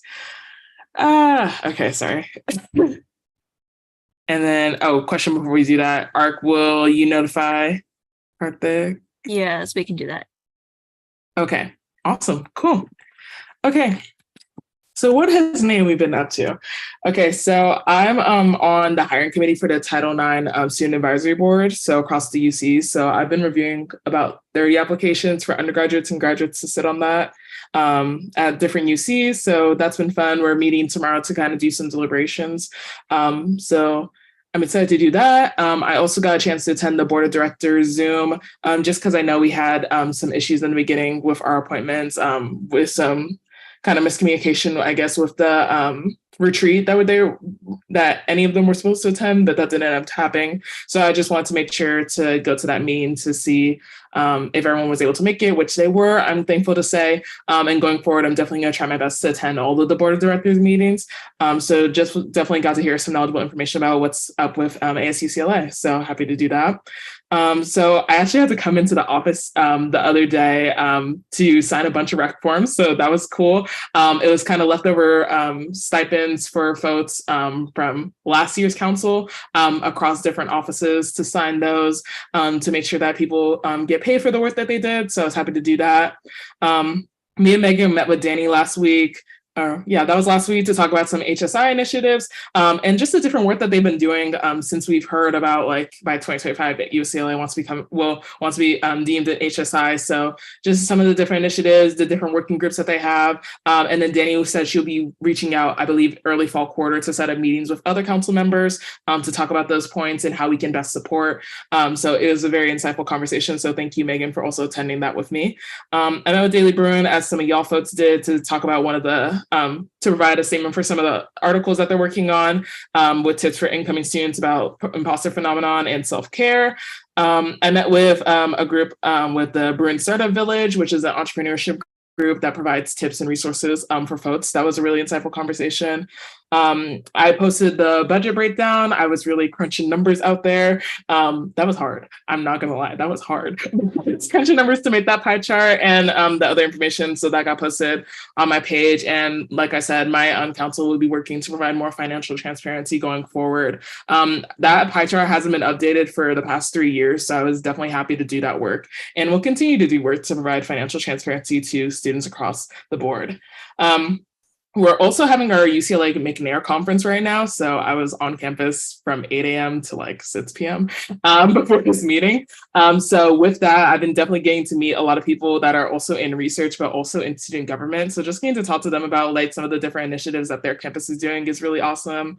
I've been reviewing my appointments. Of course, as you see, we're getting them done. I appreciate you all and your work on that. And speaking of appointments, I've also been talking with some folks with the freshman transfer summer program. We've been talking about some not only DEI initiatives in the physical sciences, but we've also been talking about just different ways so we can promote USAC. And I'll be promoting about their appointments since I'll be working for the program this summer as one of their TAs. So I'm happy to do that as well. And then last but not least, there was a CAE Daily Bruin article that I really implore you all to read. I'll try and find the link and attach it into our Slack or in the chat real later. But it was definitely, I definitely want to start a conversation about that. If anybody wants to like help me with that and addressing some of the concerns that was raised by a student. The actual student that wrote the article is in my McNair cohort.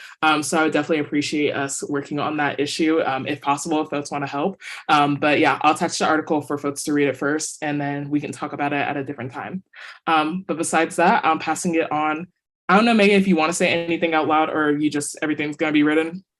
I will say a few things. It's a very short report. Essentially, the appointments review committee, we conducted 9 interviews since the last council meeting. We are currently scheduling many, and we're updating the master sheet. We are also updating the appointments master sheet to fix some errors that were pointed out by our administrative representatives. So thank you for that.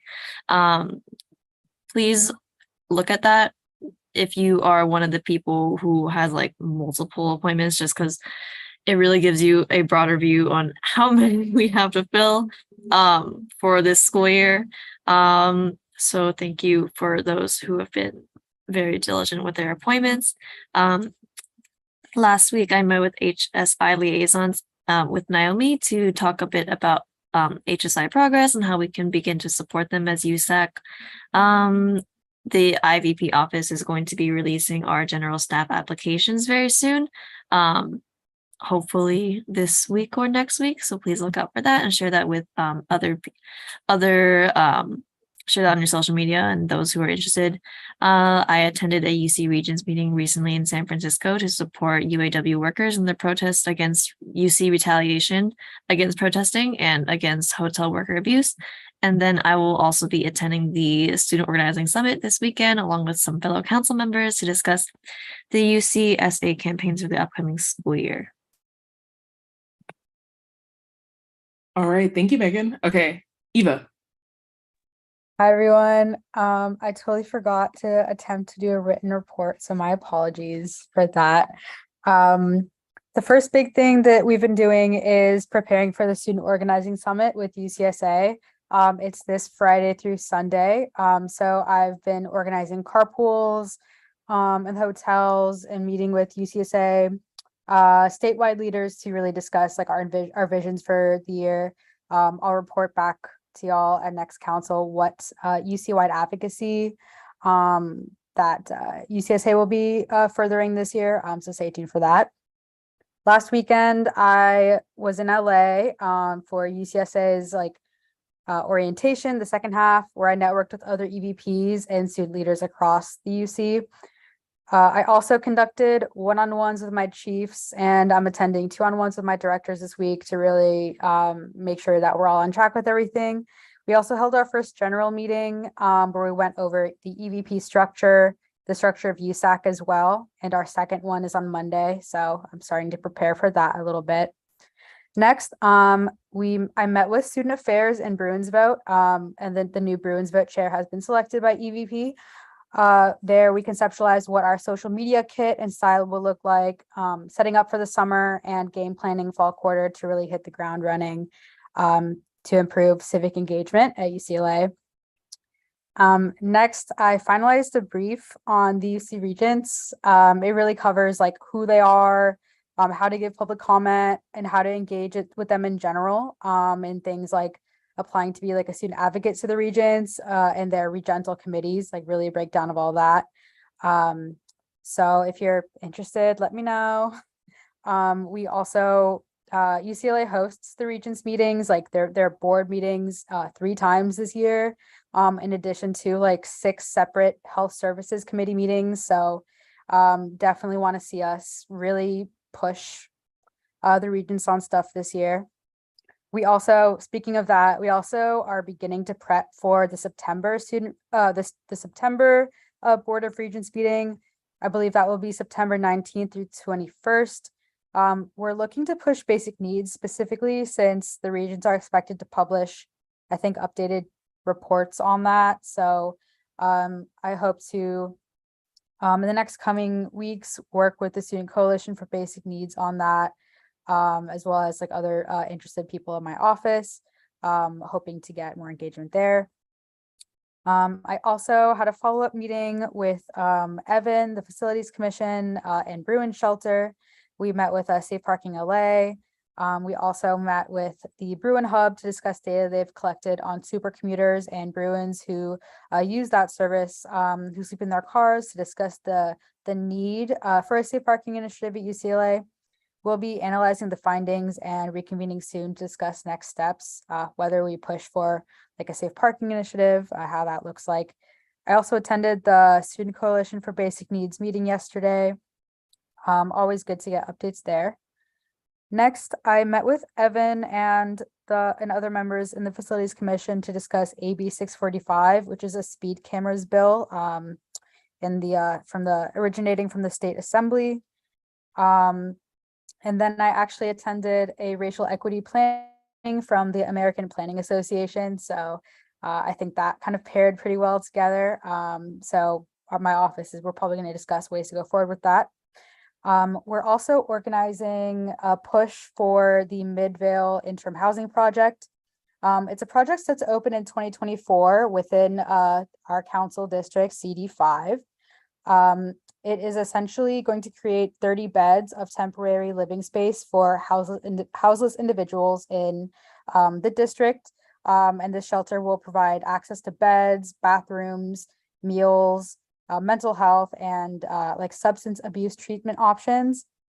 We're rallying attendance for an in-person comment session on Thursday, August 3rd from 5:30 to 7:30 in the Temple Isaiah Community Room, as well as another virtual session Sunday, August 6th from 10 to 11 in the morning. So just trying to gather, support for that rally to show that we support that. I'm also hoping to meet with the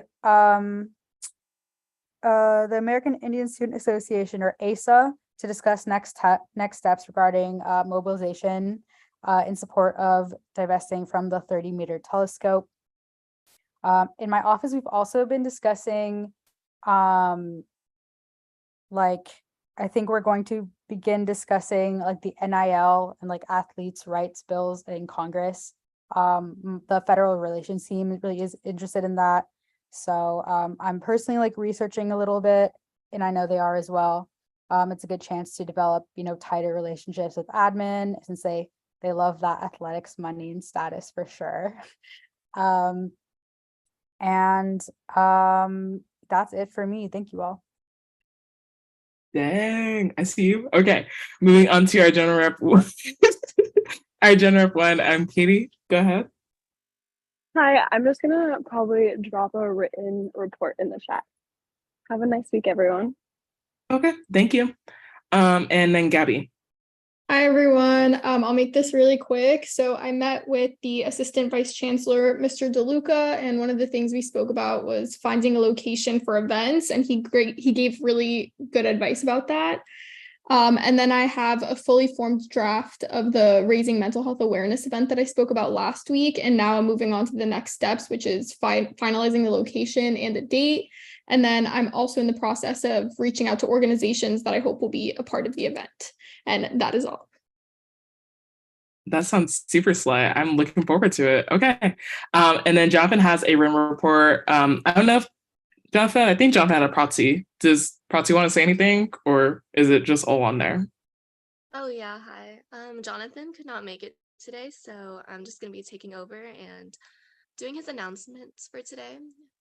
So he said that currently he's hiring different directors. He's hired one so far for Bruin Worldwide. Very exciting. Most are second year, so there's a lot of potential there. He's interviewed more directors. We need one spot left, and he'll modify his application, and you all can promote that later. So thank you to whoever spread the word about my applications. Continuing with ARC interviews, shout out Megan and Sarah for real, holding the fort down.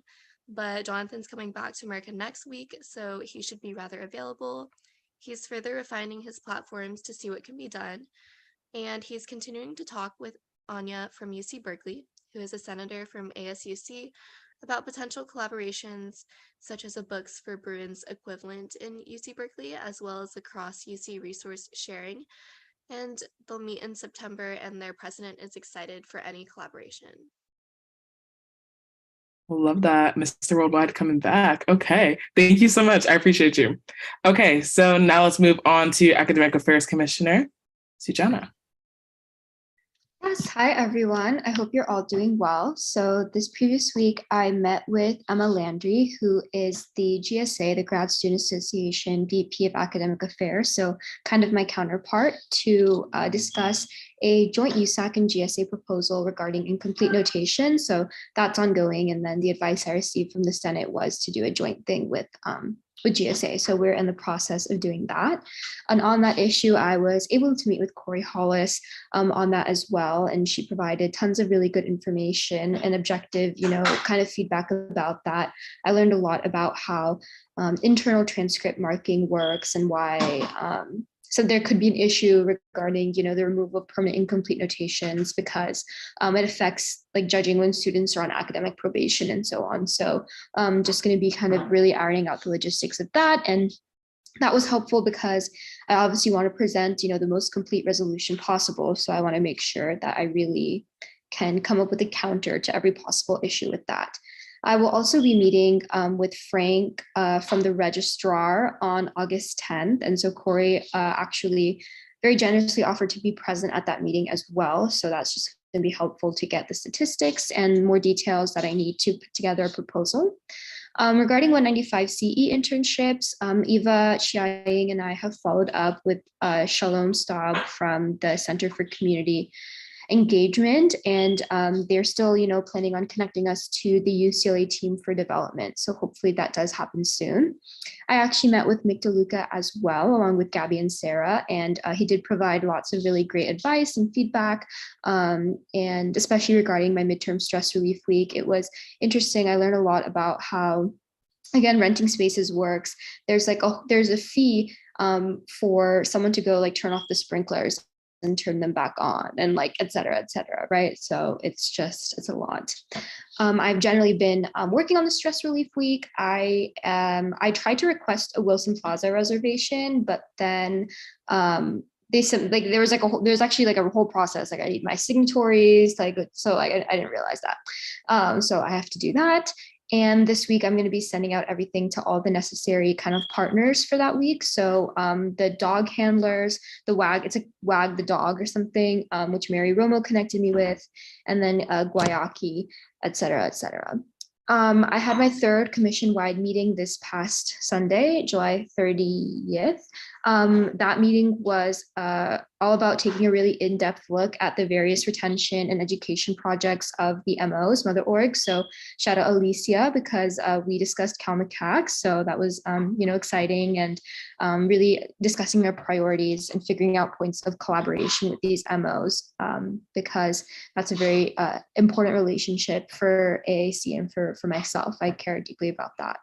The directors, however, I'm so impressed and so proud of them. They've really taken off and they have some really amazing ideas. My directors of access and equity, you met like Katie last week. She has a really cool idea to revamp like the AAC website, to make it a hub to connect like potential tutors and tutees. And one of my directors wants to do like a We're Not Really Strangers-esque thing on campus. Like it's cool stuff, and I'm really, really proud of them. And now lastly, still doing lots of work on textbook affordability. So we are continuing to circulate those sign-ons. What I would really appreciate from you guys is if you are part of any other orgs, or if you're directors or staff or even part of any other orgs and you think that they'd be willing to sign on, that would just be fantastic. It's hard because people don't check their emails so much over the summer. Besides that, Katie and I are presenting at the California Open Educational Resource Conference tomorrow afternoon, actually, and just giving a presentation on what inclusive access and textbook affordability looks like here. And we will also be doing a similar presentation at SOS this weekend, hopefully. And I'll be going with Eva. So excited, Eva and Tyra and Janice. Oh, it's so embarrassing if I miss someone, but I'm so excited. Like, I'm really so excited. It's gonna be so much fun. And besides that, shout out Jessica, because after presenting the sign-on letters at the previous meeting, she very, very graciously connected me with Guy Adams from the bookstore, Peter Poon from the bookstore as well, or with ASUCLA. We were able to kind of, iron out where we can collaborate and how we can move forward. So that's all for me. Thanks, guys. Amazing. Okay, so Mason wasn't able to make it. Time difference things. Everyone's worldwide, I swear. Okay, Chia Yang has written as well. Alicia, did you want to say anything out loud, or everything's on there? Hold on 1 second. For sure. Give me a second to double check.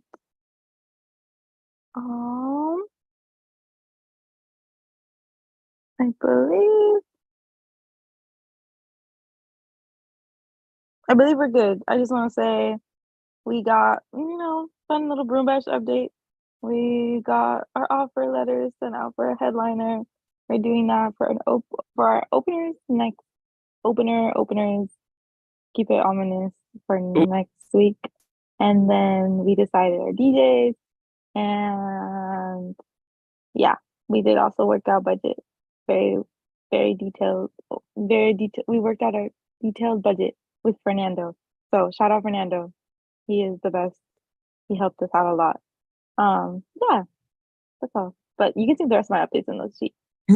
Awesome. Exciting. All right. And then let's move on to Facilities Commissioner. Evan, did you want to say anything out loud? I'll do a quick greatest hits update.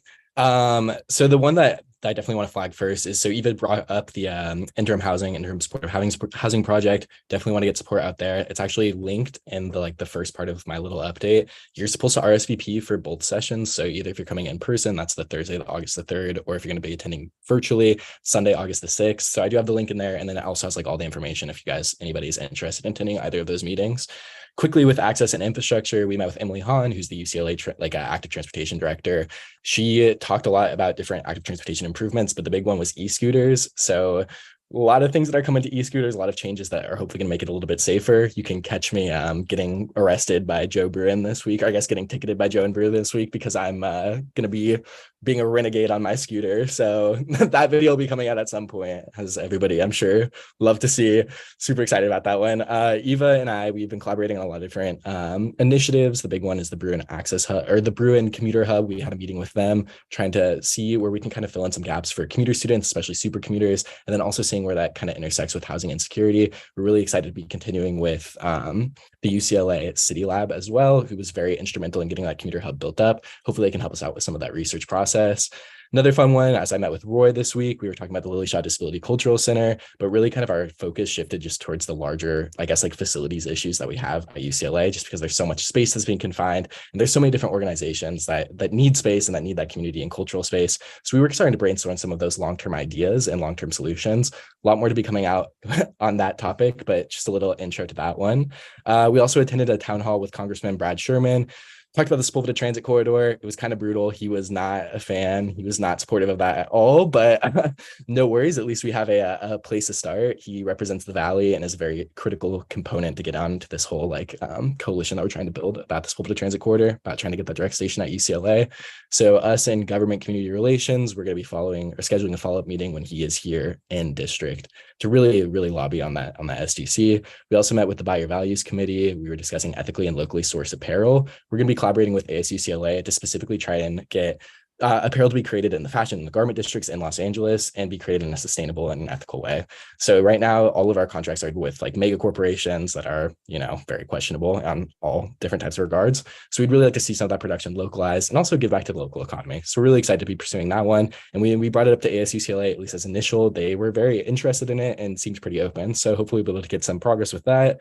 Two, I have kind of a couple big sustainability updates, but there's 4 projects that we're now taking on now. So 4 new projects. The one that I'll focus on here, if you guys want to read about the rest, please feel free. But the big one is there's a shared solar panel project that we're pursuing. So the LA Department of Water and Power has a solar panel plant that's out in the Sepulveda Basin, and you're able to actually buy a subscription to that solar power plant as a renter or as a homeowner. As long as you have an LADWP account, you're able to link that to your account, and you're able to get some amount of solar going into you to pay for, I guess it's your whole energy needs. And the really cool part about this too is that when you buy in every year, so 2023 has a flat rate for how much they charge you per month, and then that rate doesn't increase each year. So if you buy in 2023, you're basically locking in that rate. And that means that, if you have this long term, if you're thinking about being a renter or thinking about being a homeowner in Los Angeles long term, this will not only be cheaper and more sustainable. So win-win. There's a link in there too if anybody's interested in that application, but we'll be collaborating with the LA New Economy for All to try and bring that a little bit more widespread to UCLA.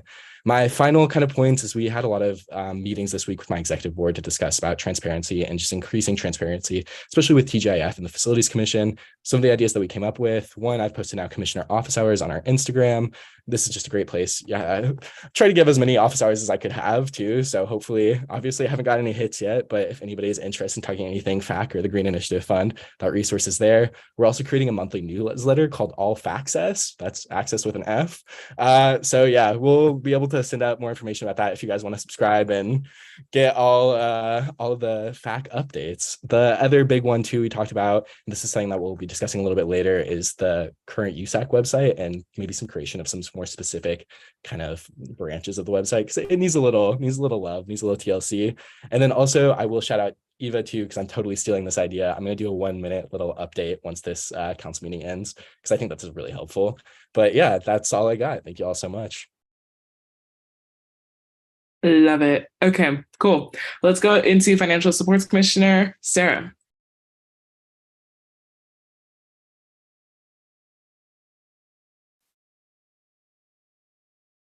Is Sarah here? Ooh. Okay, Stimulus Commissioner has a written report. Ending Tara never got the chance to log back on. And then Adam, go ahead.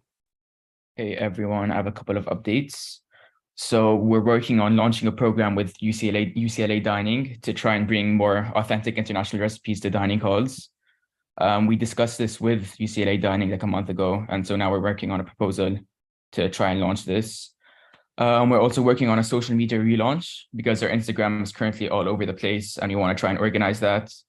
And lastly, we've been helping some international students individually by answering some emails and Instagram DMs to try and help them with their questions and concerns. That's it from me. All right, awesome. And so sorry, Janice, is there anything you wanted to say out loud? No, honestly, everything is just meeting this, meeting that, this person, that person. Everything's a work in progress. So thanks, guys. But yeah, I have written updates linked, so no worries at all. Okay, sorry. Got it. Okay, cool. Okay. Besides that, going back to just admin now. Cool. Okay, let's go down the list. It's so funny because I was at a reunion with Orlando literally a couple minutes ago. Well, hours ago, but before the meeting. So we'll go ahead and start with Jessica. Not really any updates from me. We've just been working through, obviously we're at fiscal year close and trying to wrap things up. So, I know y'all are anxious to get to your current year budgets, but we'll probably be reaching out in another couple weeks to schedule those meetings just while we continue to wrap up everything that was, left over from last year. So that's kind of it, but definitely reach out in the meantime if you have any questions, concerns, anything you want to work on. We're here and available to meet. Gotcha. Okay. And then why do I suck at last names? Okay. I guess Lori would be next. I guess so. No, I was trying to figure out, I was like, who's Graham? I was like, I'm sorry, I knew your last name. Your alumni rep. Yeah, he not here either. So next. No. Next. Not a lot. If you guys are attending the Student Affairs Leadership Conference, I will be there the second weekend. So if you're there that second weekend, we will see me. And just trying to put together the puzzle that is Welcome Week.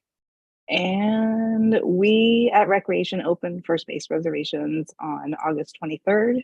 If you or your signatories need an account, feel free to email me and I will send you directions. That's it. Awesome. Okay. And Jonathan. Hey, hi, hello.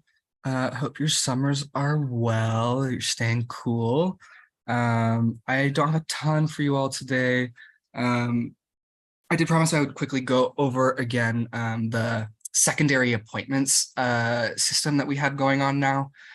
So we found out that there are some times where when someone goes through the My UCLA appointments workflow system that we've been using, and they go through the conduct check, eligibility check, I'm sorry, they fail it, but then one of our wonderful friends in Student Affairs, Philip, reviews them for us and checks if they are actually still eligible, and there was, say, like a temporary hold on their account, or for whatever reason they didn't pass it. There is a separate application portal for them. So the kind of TLDR here is if you get an email from me with an application for an appointment that you appoint, please treat that application like any other application that you would through the system, and then just reply every single time to update everyone in the thread about that appointment. I'll have ARC in all of those threads as well, so they know what appointments are coming in. There's only about 4 of them right now, and we're not expecting a ton more to come through, but just so you know that that's going on. And then if you have any office stuff you want to do this summer is really the best time to do it. So if you need removals, you need painting, you need whatever, please shoot me an email, sooner rather than later, kind of get some of this stuff done before things really get in the swing of it. And yeah, just like Jessica said, you need anything, you want to work on anything, summer is a great time. We are here. I'm in that office 4 days a week if you want to come by, and I'm available to you 5. So you ever need anything, let me know. Have a good week. Very slick. Okay, cool. All right, so now going into old business, we have the ARC bylaw change. So I hope folks got to review it last week as well, a couple weeks ago, but can also take a chance to review it now. I think, let me just see. Okay, and then Sarah, do you want to go ahead and present anything about it? I think you presented last time, but I don't recall. Oh, wait. There she is. Oh. Sorry, my internet dropped for a second before. But basically the bylaw change is what it says is if a candidate who comes before ARC gets 3 no's and they do not come forward to council. We just did this bylaw change because we've had past experiences where people who have gotten like 0 votes from ARC come forward to council. And then it is poor. It's just poor. Like last year, for example, we had an experience like that, and it was a lot of undue stress, we thought, on the candidate who came forward. So we thought if 3 council members who are on the committee vote no against the person, they shouldn't be able to come forward before council. So yeah, that was basically the bylaw change. Okay, cool. Are there any comments, concerns that anybody wants to raise before we go ahead and vote? Sujana, go ahead. Yeah, I think the first thing is I totally get like the aspect of undue stress being placed on the candidate. I think like that's really important to consider because it can be really hurtful to have, like people discuss right in front of you, like all the reasons that they don't think that you're a good candidate and don't want to move you forward.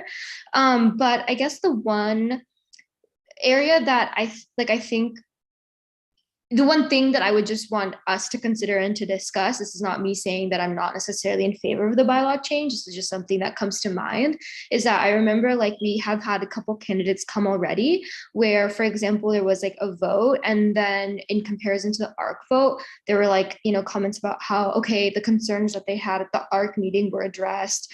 And so now they would vote like a different way. Now they would vote in favor of the candidate rather than against. So I mean, I don't think that's gonna happen super frequently. And I also think like if it's 3 ARC members voting against, then like, yeah, that probably says something about the candidate. I guess it's just something worth considering if it slips through the cracks, because also like the members on ARC and like the approach that ARC takes is going to change every year. So I know like this year ARC has taken a more, not stringent approach, but they're being very, very thorough. And there, a lot of considerations being given to these applicants based on some previous concerns, but like, we don't know what approach ARC is going to take in coming years. And not that I think anyone is going to make any like hasty decisions, obviously, the best of faith in all of our elected council people, but I guess that's just somewhere that I think people could fall through the cracks. But that's not me saying that I'm not in favor. I guess I would just want to hear what everyone else thinks about it. Yeah. And Megan? No, yeah, I definitely think that's a good point to bring up, especially since like council members are not like repeating most of the time every year and like everyone changes every year. I'm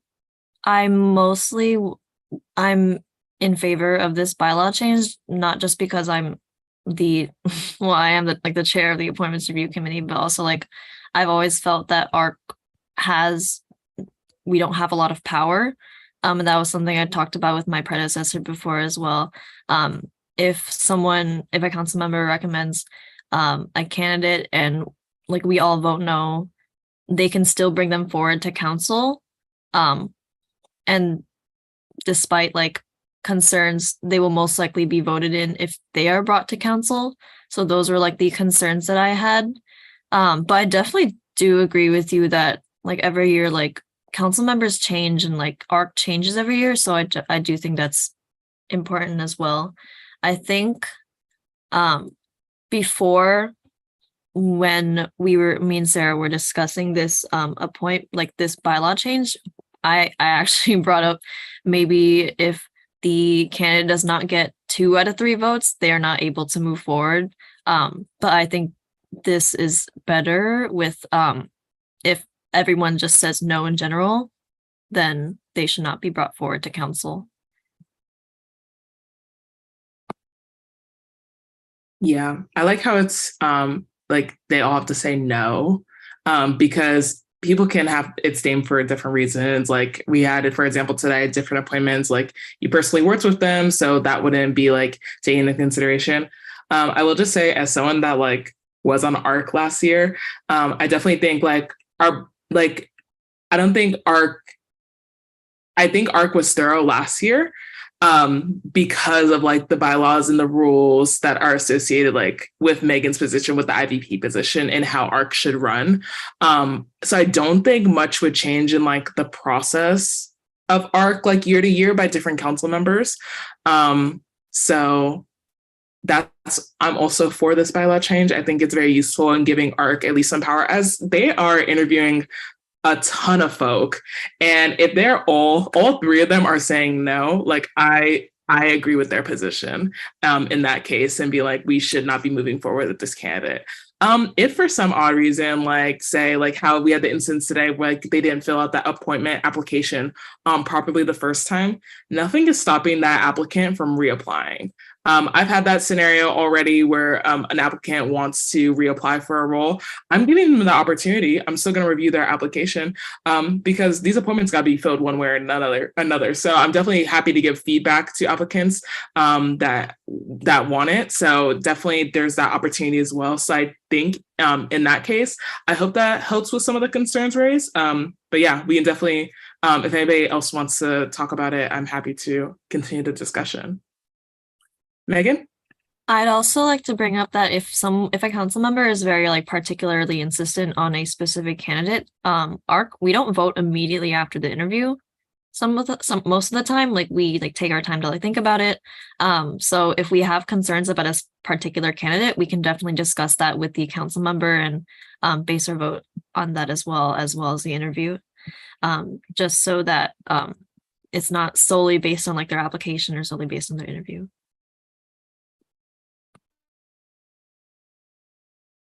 Okay, cool. Any other comments, concerns folks want to raise before we go ahead and vote on this? Can I just ask, because Megan said this in the chat, but Jessica or any other admin reps, do you guys foresee like anything, like any issues coming up as a result of this like bylaw change? One thought that I have and potential recommendation might be if you want to put this in place, having some set rules in the bylaws, speaking to kind of what Megan just said of when you vote and if you're able to change your vote, because I think that the ambiguity there might end up causing problems when, say, you know, as you've all expressed today, like you found out something about the applicant 2 or 3 days after their interview, maybe you would then want to change your vote. So I think maybe something along those lines, addressing that might clear up confusion along the way if you do put this in place. But that's the only like logistical potential thing I see.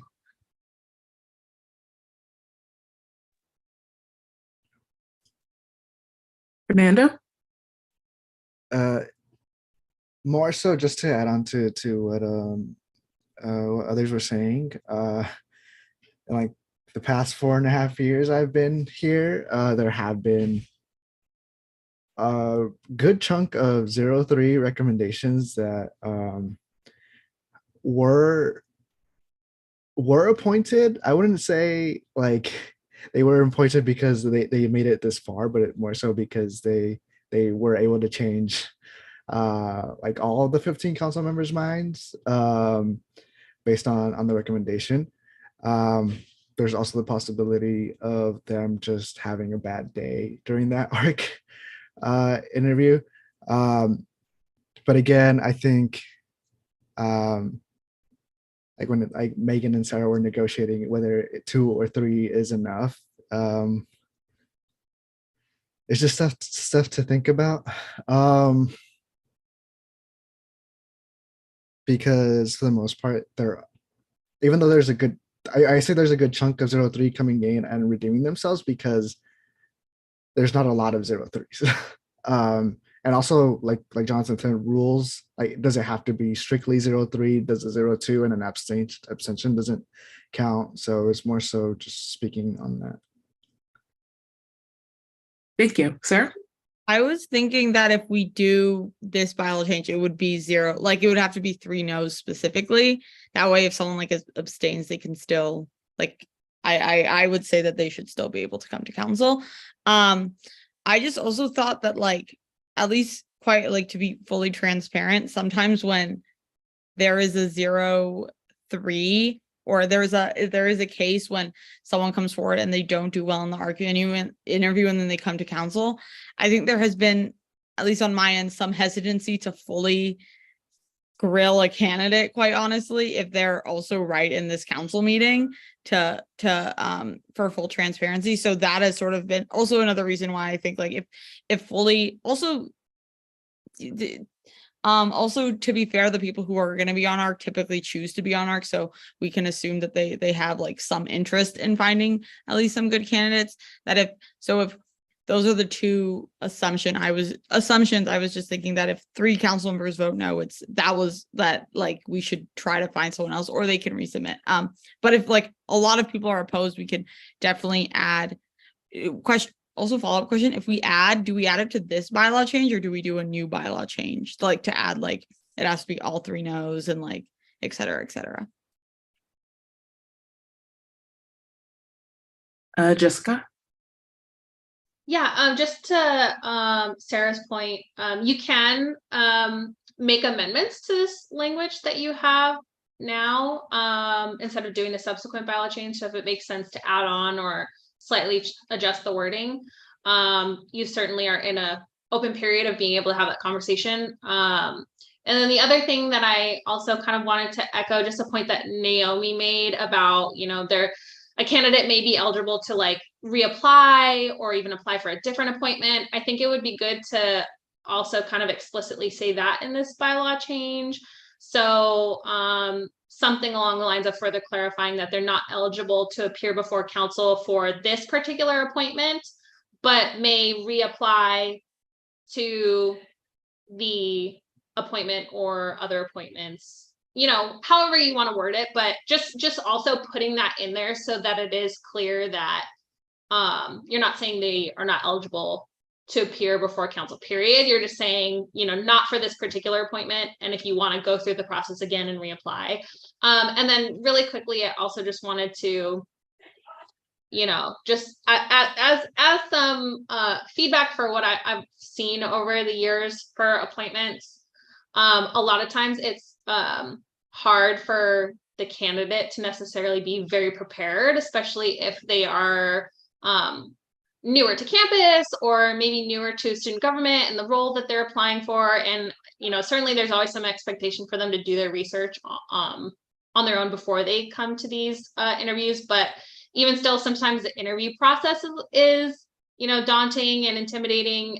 So just as like food for thought, maybe there's also some way, not necessarily within the bylaw, but just in preparation of your candidates coming to ARC and then subsequently coming to council, like maybe there's some like tips for how to have a successful interview that you could share with your potential appointees, just to kind of help set them up for success rather than, try to make this, an exclusive process where, you're eliminating people early on, because really the goal of your appointments is to get somebody who you think has the potential to fill the role well, not necessarily somebody who you think is coming in with all the exact experience to be able to perform that appointment. Because a lot of times it's like learning as you go, or like learning in the appointment once you're there. So just something else to keep in mind is, trying to set students up for success rather than be inhibiting them from accessing these critical, student government roles. Thank you. Evan? Yeah, I agree with what Jessica just said. I think that's a very smart idea. The point I was going to bring up originally is just, I think we probably shouldn't put in the bylaws that like you could reapply for the same position that you did apply for. Like say like somebody applies for something in like the couple weeks that they like need the reapplication, the position could be filled. So I would just like personally just be a little hesitant about like, I guess like promising the ability to reapply when we don't necessarily know the timelines. But I think if it was something where like kind of what Jessica was suggesting, the ability to reapply for another position that's not necessarily the specific one you applied for first, I think that would look better in the bylaws than just like the ability to reapply in general. All right. And Megan? I definitely appreciate like all our administrative representatives opinions and input. I do think that since there's a lot of feedback to this specific bylaw change, I would be more in favor of tabling it, editing it, and then bringing it back to our next council meeting on August 14th or 15th.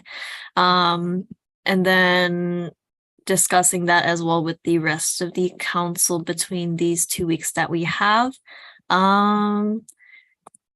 I do understand that candidates will be like that, will definitely be nervous and definitely like do their research beforehand. But I feel like ARC has been pretty pretty like nice about it so far. And I think that we do like really consider that a lot during our interviews with them as well. But right now I am in favor of tabling it. I would agree with that. Sarah, comment? Yeah, I agree to tabling and to this is on like not directly related to this, but to Jessica's point, I think one thing that we have experienced on ARC is a lot of people or a lot of candidates really don't know fully the extent of the duties of all the appointments and are unless like have like been on academic senate, for example, don't fully understand it. So we were talking about possibly once all the appointments are filled, like making a master sheet where each appointment like goes in and like talks about what they do on a day-to-day basis, just so and then have that like posted for future years. But that could be a later discussion, but that I thought I would add that. Yeah, I was just about to mention, I think we've done some work on trying to get like summaries of brief summaries of kind of what the positions have done with some of the people working under our advisors as well. But yeah, definitely continue to getting that transparency out there, I think would be good. So yeah, thank you for those ideas. Cool. Okay. So I need a motion to table that for our next meeting. I move to table the bylaw change to the next meeting. Second. All right, Sarah motions, Megan seconds. All in favor, please raise your hand.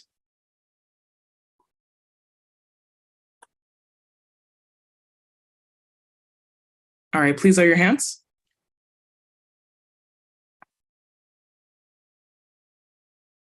All right, please lower your hands. Okay. All against, please raise your hand. All abstaining, please raise your hand. All right, with a 10 to 0 vote, we're going ahead and tabling that to our next meeting. Okay, so now into new business. We have a few more items and then we are done for the night. Okay, so we have, Sujana, is this a comment for the first thing? Comment, Tyra's presentation. Do you know if she's going to be able to pop back on? She's not here. I would wait until possibly the last discussion, and then if she's still not here, we can table both the presentation and transferring discretionary funds to our next meeting. Agreed. So, with the transferring discretionary funds, did you say you tabled that to the next meeting, Megan? Or I think sorry. I would be in favor of tabling it to next meeting just because Tyra's not here right now. Agreed. Okay, can I go ahead and have a motion for that? I motion to move transferring discretionary funds to our next council meeting. I second. All right, Megan motions, Alicia seconds. All in favor, please raise your hand.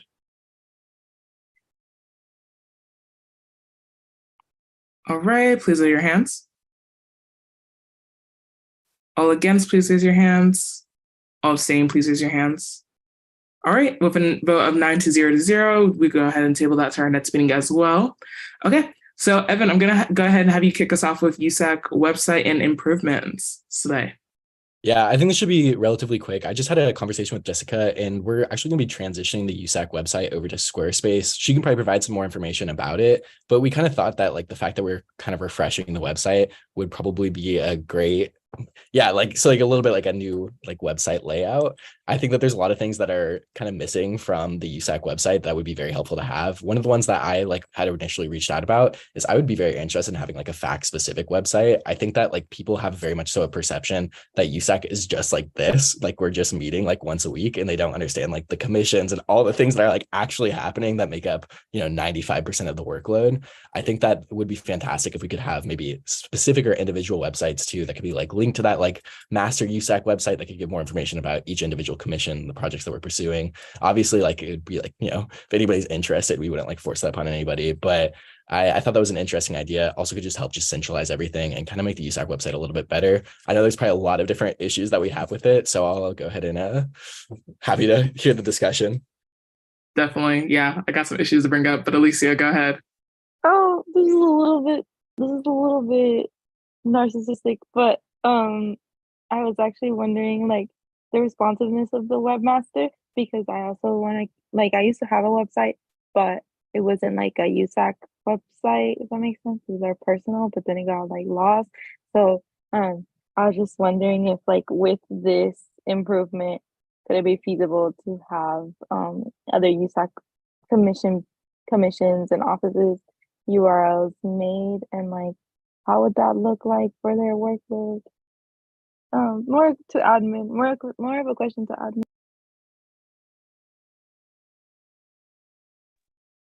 Yeah, do you want me to respond or do you want to go to Megan first? You can go ahead and respond. Okay. Yeah, so essentially moving it over to Squarespace, it's definitely much more user friendly, and so right now the way that the website functions is our webmaster has to like code by hand every website update page, anything we create new, and so this allows us to have more user friendly platform to where we're not having to hand code things. Which also just helps us for succession planning. And, you know, right now our webmaster is a student, so obviously students turn over pretty quickly. So, you know, that has been a challenge with just maintaining the expertise and content knowledge to be able to facilitate the website. So currently we're only working on the usac.ucla.edu site. But by going to this platform, we will have the capability to either help create individual office websites and maintain under the same Squarespace platform, or we could, you know, build a specific page of the USAC website that would be for your office, to where, you know, it's all on the same URL and you're not having to click over to different things. But yeah, to answer your question, Alicia, you know, we always have a webmaster on our team, and they're generally pretty responsive to helping support those kind of needs. And then the other good feature about this is that currently, I think the way most offices manage their individual sites is that they're paying like subscription fees for different platforms. Which also, you know, then it's tied to somebody's credit card. It's hard to pass that on year to year when you change over officers. So this would also allow us to kind of like have more oversight of that, so that A, you're not having to pay individually for each of your offices.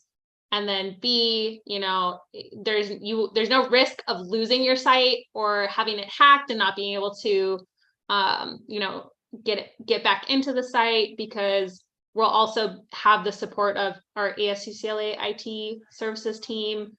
And, you know, they would be maintaining all of the site security certificates and things like that, so that we're also not being vulnerable to hacking. So yeah, hopefully that kind of answers your question and gives more context for sort of why we think this is a good idea going forward, and how we can be able to expand this once we, you know, get the USAC site up and running. Okay, thank you. Let's go to Megan. I think this is very long overdue. Definitely issues with like succession with like our IVP website. I think we had it like 2-3 years ago. So I really think that we can definitely put a lot of input, and just like please keep us updated on this, just because like I want to be able to like have my directors be able to contribute to this website as well. So just like please keep us updated for this specific like progress. Definitely. Fernando? So I am glad that a lot of people want to have input, have a lot to say about this. I don't know, Evan and Megan, maybe we can find a way, whether it's a meeting with all of us or it's one-on-one meetings, but I would definitely like to hear all the feedback so I can, or you too, Naomi, to see what changes we can make. I know Sydney has offered some of her ideas already too, and it seems like everyone's excited about like the new possibility of where we're going.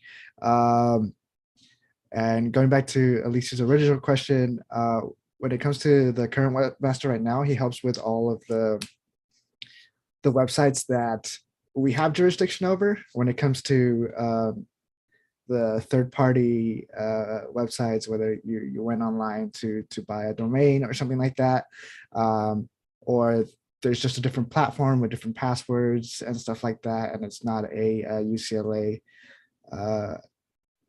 website that we oversee. Unfortunately, we cannot help with that, not because we don't want to, but because we don't have the passwords or anything for that. So like once a website gets lost, then it gets lost because we don't have access to it. Now doing it this other way, the webmaster would be able to help out all of your websites. And let's just say there's a bad transition in 1 year, then there's someone on our team that can help facilitate that for the new commissioner. And there's a consistent line of communication through a website that can occur. I just wanted to add that. For sure. Thank you. Yeah, I'm in the same boat as some of y'all. I did not get the website transferred to me either. So got to start from scratch, it looks like. Definitely, for folks that do have a functional website, I would definitely love if we can kind of communicate, help folks out in like starting some of these pages, because I definitely don't have the background in making a website, but we can definitely try and work together on that. But yeah, definitely. I know we talked about a couple meetings ago, kind of restructuring our funding page and kind of breaking down those funds a bit more. So definitely, I think we can get a working group together to kind of provide input. And like Fernando said, if we want to set up one-on-one meetings, group meetings, I think it'd be great, because I know we have some updates that we want for that website. Just because I think it could be so much better and so much more digestible for students that are looking for information. Would definitely love to get some of that budget updates that I did also on there. So that'd be cool. But yeah, definitely we can send over our feedback or meet about it as well. I'd be very happy to do that. And I know a lot of other folks would be interested as well. So yeah, thank you, Evan, so much for bringing that up. Did anybody else want to talk about it before we go to our next point on the agenda? Going once, going twice. Cool. Okay, Evan, back to you. Yeah, so sorry. This is absolute speed round. So last year we set up like reoccurring monthly meetings with the administrative vice chancellor, Michael Beck. He had been doing them with the Graduate Student Association, but just never did it with USAC. So it was in collaboration with Phoebe and Divine last year. So FAC and EVP. I wanted to restart this year. He gave me just one time, which I'll go ahead. I'll drop in the chat. We'll be looking at the 4th Monday of the month, and that would be from 4 to 4:30. So it's a really small time commitment. It's not necessarily like we have to come with like every single meeting.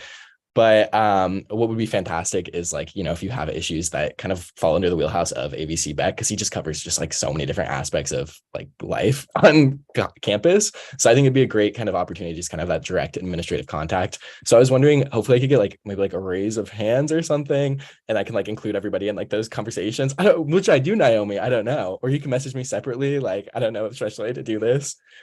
I would just send a Google Calendar invite to all of our emails, and then people probably know maybe like if they're gonna attend.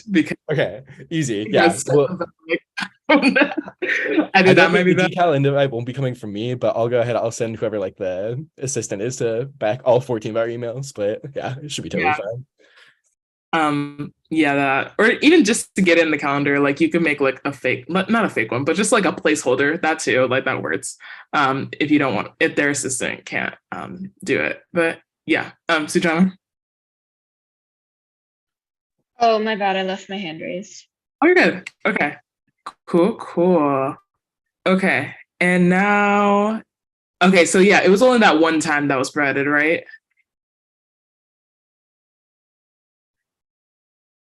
Oh, not the mute. Okay, yeah, I think it was only that one time. So I think. Yeah, it was just that one time. Sorry, I was just putting it in the chat. Yeah, it's in the chat.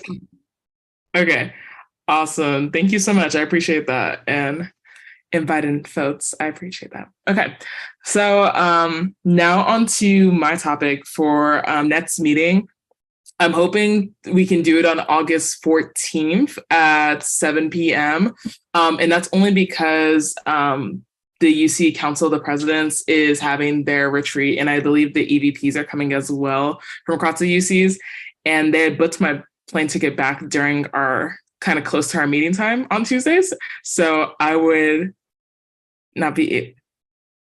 Oh, is that Brim Bash on that Monday? The 25th of September? Yeah. Oh no, August next meeting, or just our next meeting on that Monday. Oh yay! Okay, I'm sorry. I'm so sorry. Wait, I said, oh, it's pretty early this year. Okay, so yeah, so just so August 14th, we be changing it to that Monday of that week. Just because, yeah, my flight back is during that time, and I know I have some appointments coming up, so I really love to be there. So if that's cool with folks, if we can at least have quorum for that day, that'd be great. And I'll let everybody else know in the Slack. Eva? Do you know, so I'm also going to that, so Slay, do you know what the schedule is for Monday? Like what, if we're doing anything at that time? I think we're done at 5, but folks may go out. So I'll be staying indoors on USAC, but it's up to you. Okay, I guess I'll also be staying indoors. So yay. But yeah. So yeah. So I'll put in Slack as well that we'll go ahead and change that to the 14th. And then we'll get the same Zoom link. Just make sure that we're gonna send the agenda out the day. Will it be on Thursday then? So if you need anything on the agenda, make sure you get it a day earlier for Megan. Okay. Cool. And then our last topic of the night will be Alicia. Okay, thank you. First and foremost, thank you for voting to add this onto the agenda. I didn't want to make it a long meeting, but I'll try to keep it short. I had come into my office a couple weeks ago and gone to Kirkhoff, and I did not recognize my door. Basically ASU CLA's custodial department sent an order to basically remove all the sticky residue from doors, the windows actually. That was the specific order, but then they completely took down my door, which has decades long, ranging back to the 90s. That door has not been touched. That door cannot be touched without my knowledge, without my consent, without any commissioner who is commissioning that office's consent. They erased SWCs and they almost completely erased AACs. And I don't know why, I don't know how the order played out, but yeah, I think CEC was untouched, and Evan managed to stop them from taking down anything past SWC in the corner. I also don't think CSC was touched because it's on the 4th floor, but literally I had a really, really bad breakdown over this because that is student art, those are events, it's more than just CAC, it's LA history on my door, on students' doors. Kirkhoff is a student building ran by us, and no one has permission to go inside our offices without our knowledge. And that includes the doors and the bulletin boards we have. I know ASU CLA admin who are here today did not know about this decision. But this is just I have no way of getting it back. I have no way of getting anything back. I even asked for trash if they had it. I have no way of getting it back. And neither do the 2 offices that also were harmed in the process. And when we went to speak to the supervisor who made this order, they were like, oh, it's for the sticky residue. And then we were like, oh, so how does that explain you taking down what's on the wood? And how does that explain you taking down actual stickers that were not sticky residue? And why are you making your minimum wage workers scrape off stickers off of doors when they're not, that's above their pay grade? Like that they're not getting paid to do that. They're getting paid to clean the building. And that has nothing to do with, like, that does not dirty the building. It does not. Like, anyways, I'm like getting a little emotional because it is a really emotional thing to go through when that is taken away from me, and all I've been able to do is just talk to alumni. Hopefully, like, it's just really, really sad, and I'm gonna talk to Roy about getting like some sort of reparation or monetary like way of getting things back, because that's all I can do.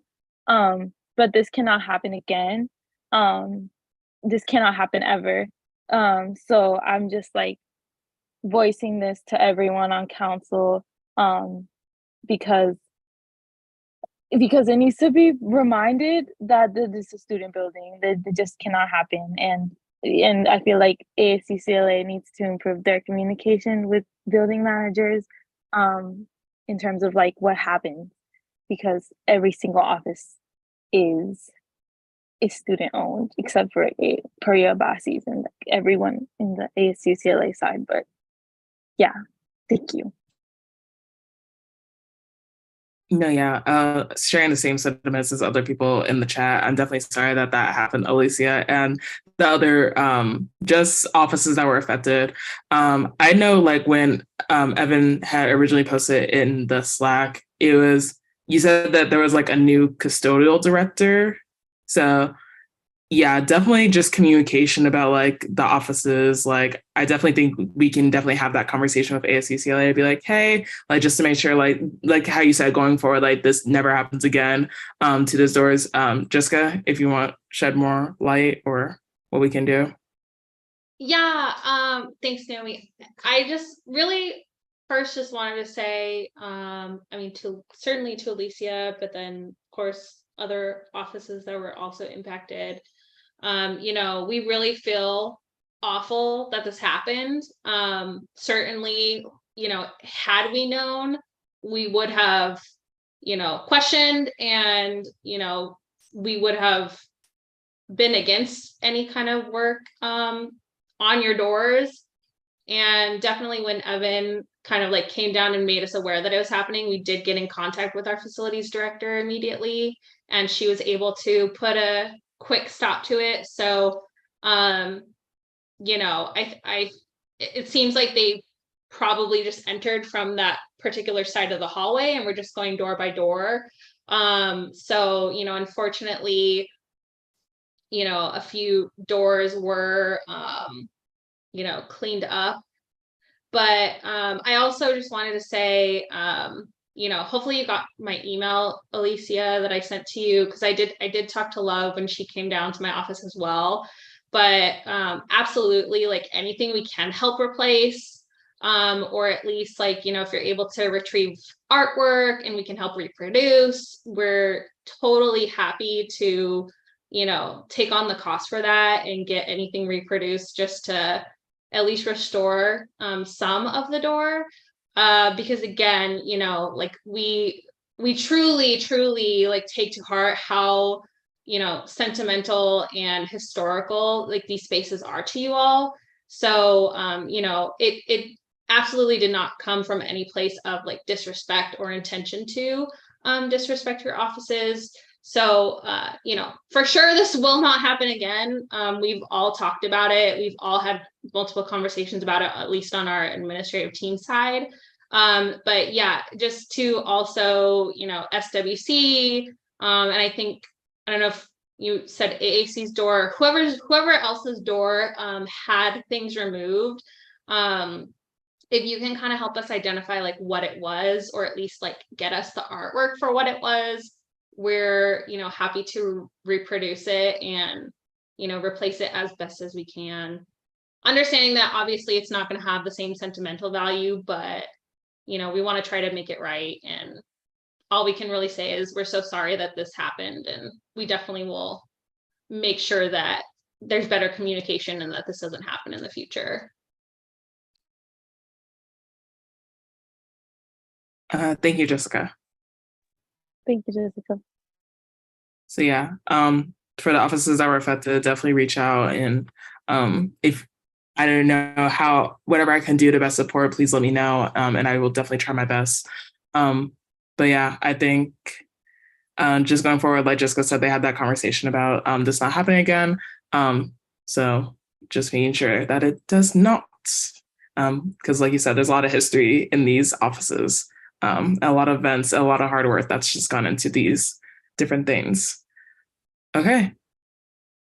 Any other comments, concerns before we adjourn tonight?